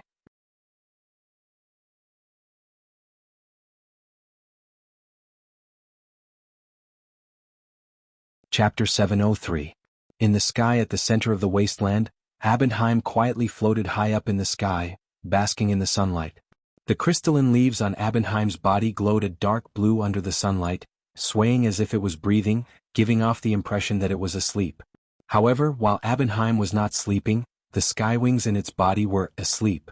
This was because the Skywings had lived on Abendheim's body since ancient times, and Abendheim's body had evolved into a fortress, so every Skywing had its own room.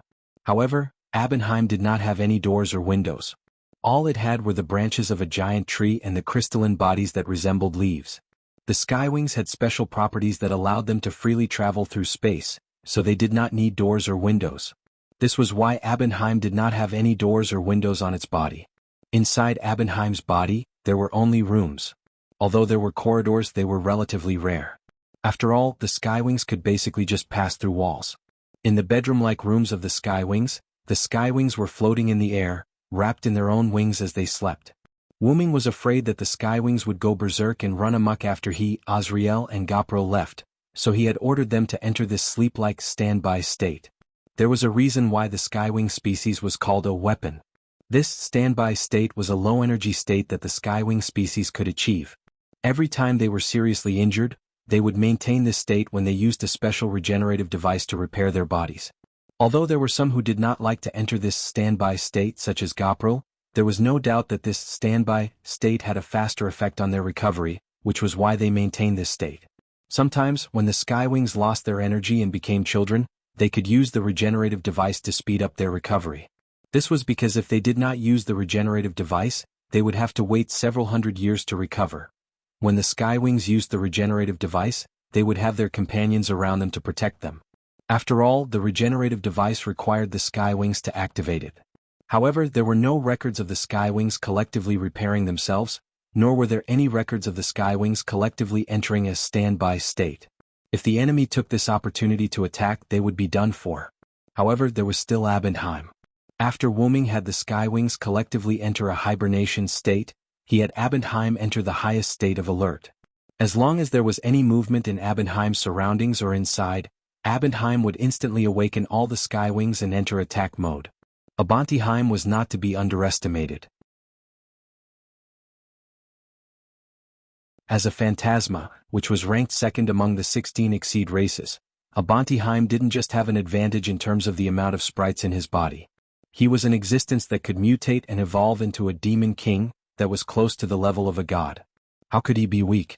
When the deities did not appear, Phantasma were the strongest. Therefore, when Arthas did not appear, the Skywing breeds in Arthas camp were not the strongest. The strongest Skywing breeds under Arthas should be Abendheim, who was a Phantasma. He was an existence only under Old Deus, which could be said to be the closest to a god. Previously, the Lion King and the Sun King had launched attacks of almost the same degree at the same time, and the Skywings had to work together to block the Lion King's attack. However, when faced with the Sun King's thunderous attack, Abendheim alone, a Phantasma, had blocked it. This was the best proof of Abendheim's strength. Furthermore, Abendheim had the attribute bonus of being a rider. Although it was a little strange for him to ride himself, at the very least, Abendheim's strength had been increased, and he had not sacrificed his rationality like the Skywings.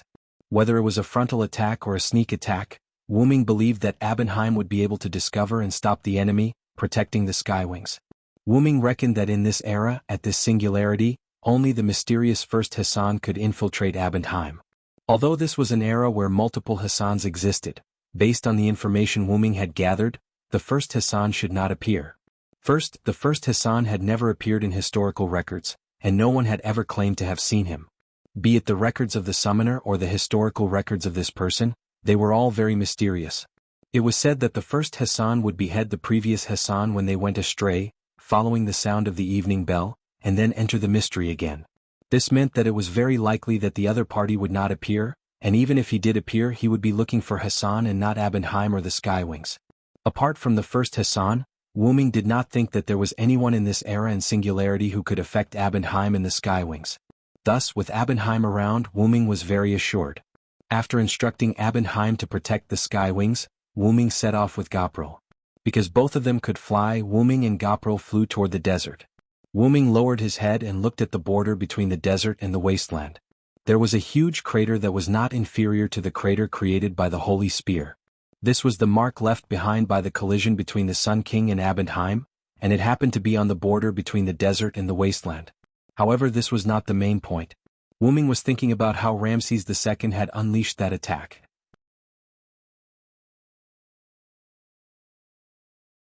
Wuming had seen very clearly that it was an attack in the form of a lightning pillar, and Wuming had no doubt that it had been unleashed by some huge object. Could it have been unleashed by the other side's temple? Wuming wondered. Based on Gadotzi's information, Wuming had obtained some information about Ramses II. The other side was a rider, and he had summoned the entire desert, an army of sphinxes, and even gathered all the temples in one place. From the looks of it, the other side's mounts had to be those temples. As for why it was not the sphinxes, it was because, according to Gadotzi's information, those sphinxes came in a large group. Rare things were expensive and too many of them were cheap. If the mounts were those sphinxes, then Ramses II's value would be too low, Wuming joked before shaking his head. In short, no matter what the other side's mounts were, if they could not come to an agreement, he would just have Gopril unleash a sky strike. With that in mind, Wuming looked at the beaming Gopril flying beside him. Seeing Wuming look at her, Gopril's smile became even more radiant. "What's the matter, master?"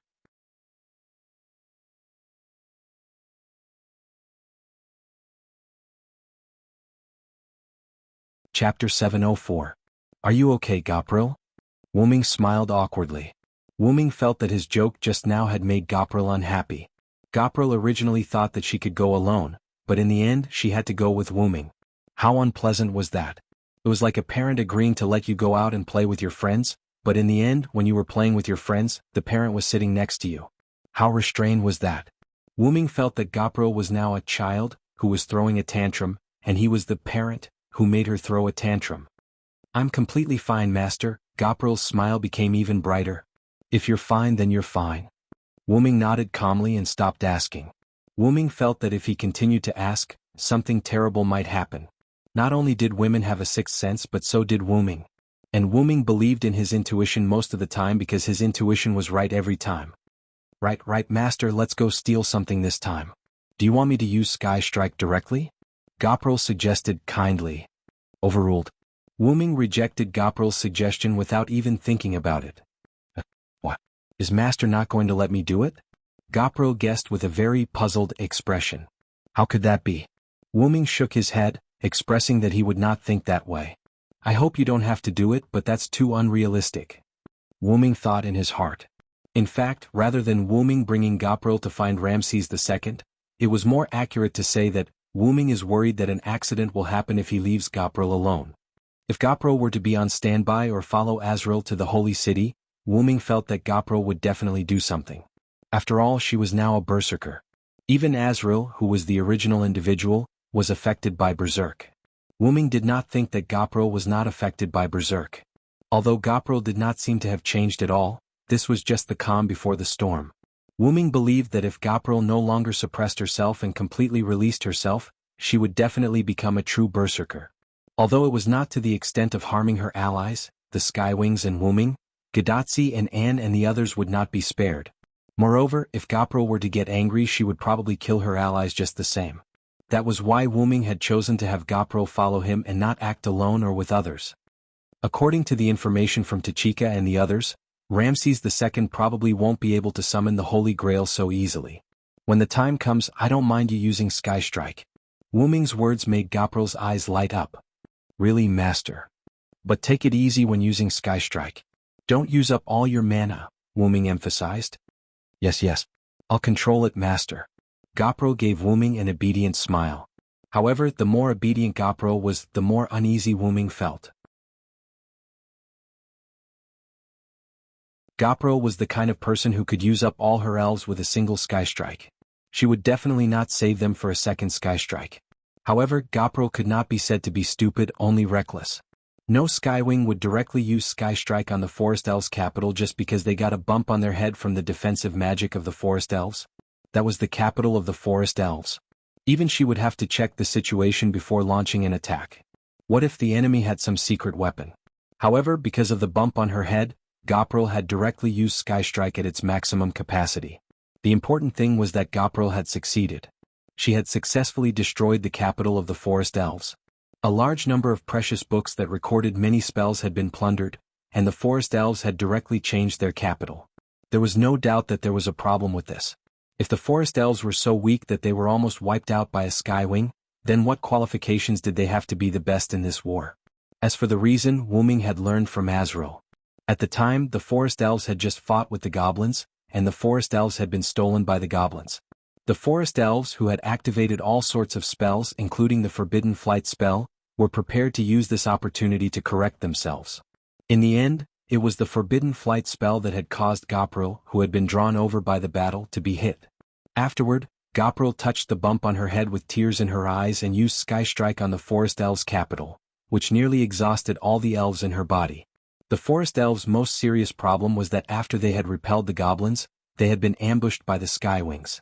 Gopril left with a large number of books in satisfaction, while the Forest Elves retreated, choosing to directly retreat and rebuild their capital in another place. After all, that place had already been discovered by the Goblins and was no longer safe. Sooner or later, they would have to find another place to build their new capital.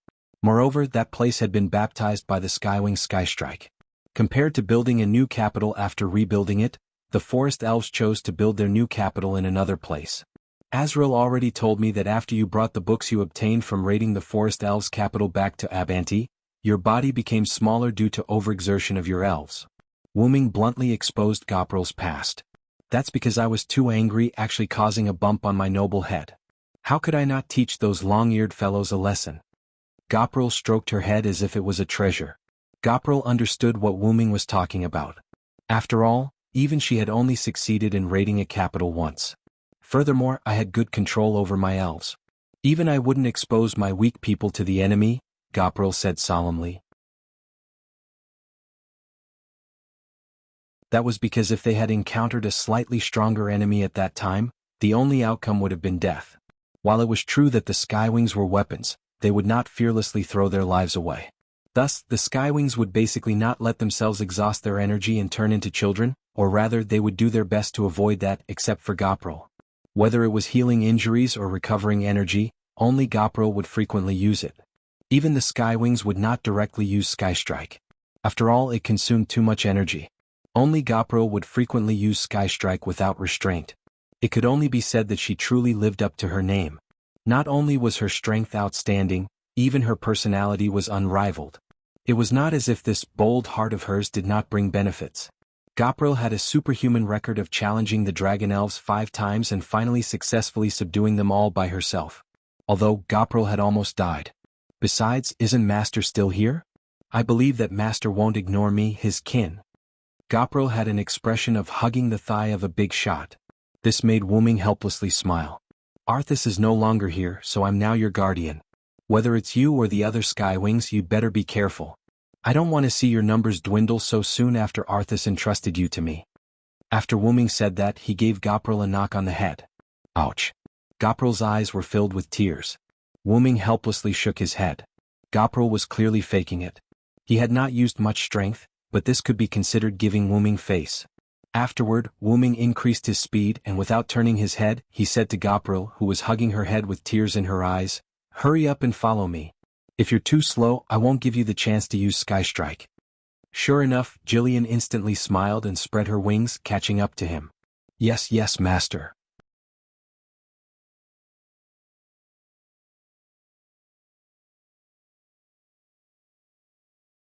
Chapter 705. Due to the increased flying speed, Wu Ming and Gopral soon entered the desert area.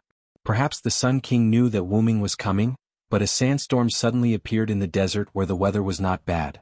Moreover, this was not an ordinary sandstorm. The magic power contained in it was enough to easily crush an ordinary human body. With that, Wu Ming was even more certain that it was caused by the Sun King. As for the reason, Wu Ming did not think that it was because of expulsion, but because the power of the sandstorm was too weak. Perhaps it was because Wu Ming and Gopral flew in, and the Sun King's goal was to force Wu Ming and Gopral to land. However, Wu Ming did not want to buy it because he had no intention of obtaining the Holy Grail peacefully, and there was no need for it. In the sandstorm, Wu Ming and Gopral were still flying. Apart from being a little blurry, the sandstorm did not hinder Wu Ming and Gopral in any way. Gopral only needed to keep magic power around her body to isolate the sandstorm from her body. Wu Ming was even more simple and crude. He only laid out a layer of psychic power around himself. Wu Ming also tried to break the sandstorm, but every time he did, a new sandstorm would appear in a few seconds. In addition, after entering the desert, Wu Ming had a feeling that he had entered someone else's territory. Therefore, Wu Ming guessed that the entire desert was likely under the Sun King's control. But judging from the fact that the Sun King only summoned the sandstorm in the desert area, the Sun King's control might not be strong. The reason was unknown. Alright. Wu Ming also vaguely saw something similar to a sphinx in the sandstorm. That should be the sphinx mentioned in the information provided by Gadatsi. But every time Gopral unwillingly broke the sandstorm, the sphinx would disappear without a trace. Only when the sandstorm was summoned again would the sphinx reveal a trace of their figure. After Wu Ming broke the sandstorm for the first time and saw that the sandstorm was summoned again in a few seconds, he no longer bothered to deal with the sandstorm. However, Gopral refused to give up and kept trying. Although she was also interested in the sphinx, Wu Ming felt that it was more due to Gopral's character and the influence of the berserker. Although Gopral failed every time, Gopral was so angry that she almost released Skystrike. If Wu Ming had not stopped her, she would have been in a stalemate with the sandstorm until her mana ran out. Just like that, accompanied by the sandstorm, Wu Ming and Gopral flew toward the location of the central shrine provided by Gadatsi. This hateful sand is really annoying. Gopral gritted her teeth and followed behind Wu Ming. The sand rolled up by the sandstorm was like raindrops that constantly slapped against the mana released by Gopral. This made Gapril, who was helpless against the sandstorm, very frustrated. You have to learn to calm down. I won't let you change your habit of loving slaughter. Not to mention, you who love slaughter need to be calm, because once you lose your cool, it means that you have lost half the battle. So, you need to calm yourself down quickly, Wuming said to Gapril without turning his head. Although Wuming was not against slaughter, he did not like it either. Moreover, Wuming, who was used to living a peaceful life, was gradually moving closer to not liking slaughter. Besides, if you use your mana recklessly because you're frustrated, when your mana runs out, you'll have to leave. You don't want to leave immediately after arriving in another world, right? You won't be able to enjoy anything like that. Wuming scared Gapril. Isn't there still a master? After I arrived in this world, I received some strange information. A master can replenish a servant's mana. With a master here, how can I leave? Gapril had an expression that said, this way, it won't matter even if I casually release Skystrike. Indeed, because there were too many Skywings, Wuming could not continuously supply mana to them. To put it simply, he had cut off the mana supply link. However, if the Skywings ran out of mana, Wuming still had a way to supply them with mana. All he had to do was open the mana supply link. After all, Wuming was the master of the Skywings. Although the mana supply contract was not connected, the master-servant contract still existed. As long as there was a master-servant contract between the Skywings and Wuming, the Skywings would not disappear. As such, Wuming could take the initiative to open the mana supply link and provide the Skywings with mana. That's the case, but I can also choose not to provide you with mana, Gapril. Wuming smugly smiled. Why is it like this, master? Gapril's expression instantly turned sullen. She did not think that Wuming was joking. She had a feeling that if Gapril really used her mana recklessly and left due to a lack of mana, Wuming would definitely not provide her with mana. Right after that, Gapril's expression changed once more. But I'm really annoyed. Although these annoying grains of sand can be crushed like flesh, they can always regenerate. It's really annoying. Gapril tried to act cute. After all, Gapril was not Wuming. If even Wuming was a little dissatisfied, there was no need to mention Gapril. She did not have that kind of patience. Moreover, Jillian was currently a berserker. Berserk was constantly affecting her. However, even if Gapril was not affected by Berserk, she would still be so irritable. After all, she was the alien Gapril that gave the Skywings a headache. Then close your eyes and don't look. Just fly straight ahead, Wuming very irresponsibly said. Master is bullying me. I'm going to complain to Azrael. Wuming did not say anything else. He felt that it might be because he had been very kind, which led to Gapril's reckless behavior. Although Wuming did not find it annoying, there were times when Wuming felt a headache coming on because of Gapril. However, there was nothing he could do about it. Aside from Gapril, the other Skywings treated Wuming with respect, not showing any signs of dissatisfaction or enmity. Thus, Wuming did not need to appear very fierce. Gapril was the only one who treated Wuming very casually, and Wuming could not be bothered to get angry. Thus, in such situations he would just ignore Gapril. Master, up ahead. Wuming was a little distracted as he wondered if he should change his attitude. Gapril's voice brought Wuming back to his senses. Looking up ahead, Wuming saw that there were quite a few Egyptian buildings not far away, and the sandstorm around them had basically dissipated. In other words, have we arrived?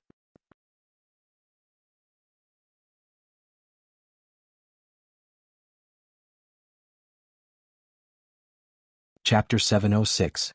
The sandstorm dissipated without a trace, and the sun shone directly on the vast desert. A large group of ancient Egyptian buildings stood in the desert illuminated by the sun. The sun seemed to be a foil, shining on these magnificent buildings like the residence of the sun god. What appeared in front of Wuming were ancient buildings including pyramids, temples, and so on. Generally speaking, such large buildings should not be built together. Coupled with the fact that Wuming did not see any buildings on the way, it undoubtedly confirmed one point. The other party had moved the buildings that were originally scattered in the desert to form such a magnificent group of buildings. And the other party did not place them randomly. The placement of these buildings was full of architectural aesthetics. The pyramids were next to each other and the temples seemed to be combined. They were no less magnificent than the pyramids. The walls of each building were carved with figures and beautiful patterns. The sphinxes around the buildings were like guards, standing on both sides of the buildings, giving people a feeling that they could really come to life. A large number of giant pillars stood in the open space, setting off the other buildings. It was quite spectacular. Wu-Ming glanced around. The number of buildings here was at least dozens, and the various buildings were compatible with each other, giving people a sense of natural beauty. And these buildings looked as if they had always been here. It was impossible to tell that they had been moved here. These buildings were obviously in the ancient Egyptian style, but they did not have an ancient aura. They were all brand new, as if they had been baptized by the sun. As expected of the famous Ramses II. In my opinion, history's praise for him has been degraded a lot, Wu-Ming praised. Wu-Ming had never seen Ramses II, but he knew a lot from history books and other records. Ramses II succeeded the throne.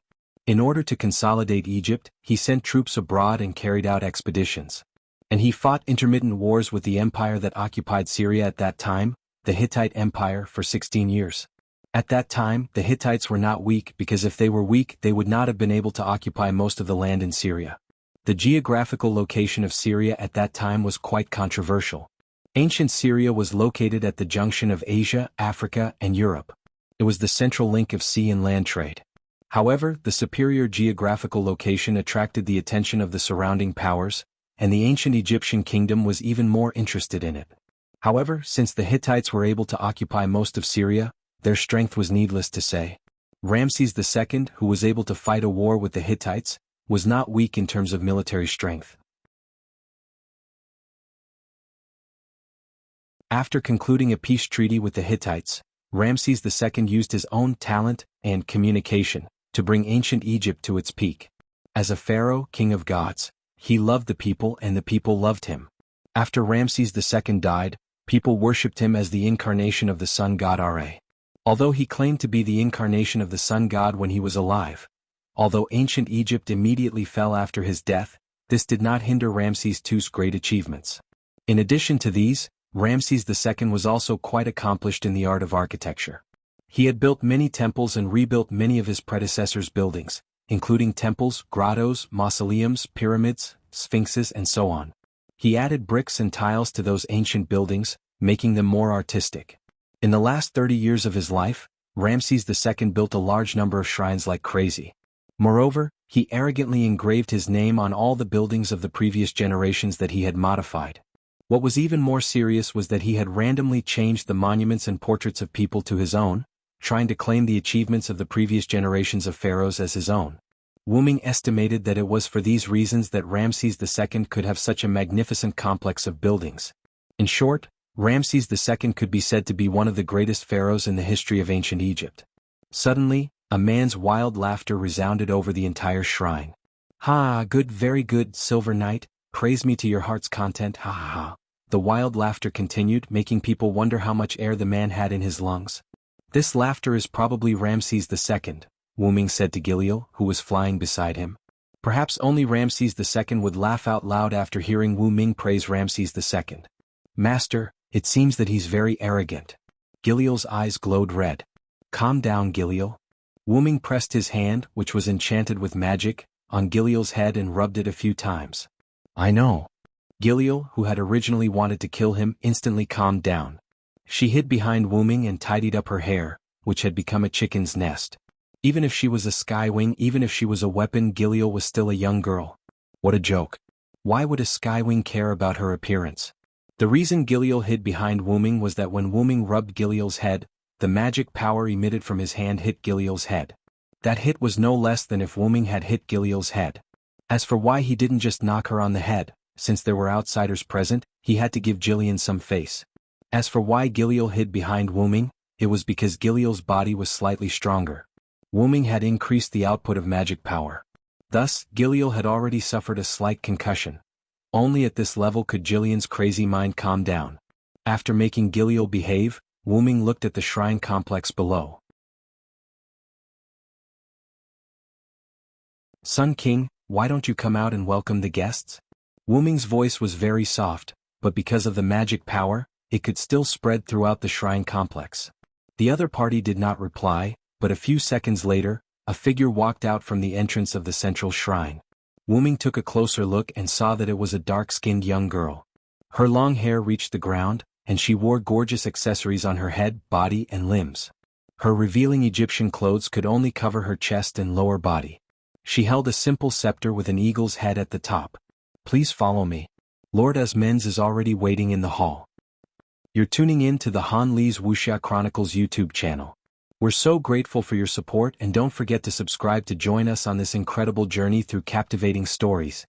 Your generosity through donations truly makes a world of difference, as it's the primary source of revenue that allows me to expand and enhance this channel for you. Thank you from the bottom of my heart for being a part of this adventure.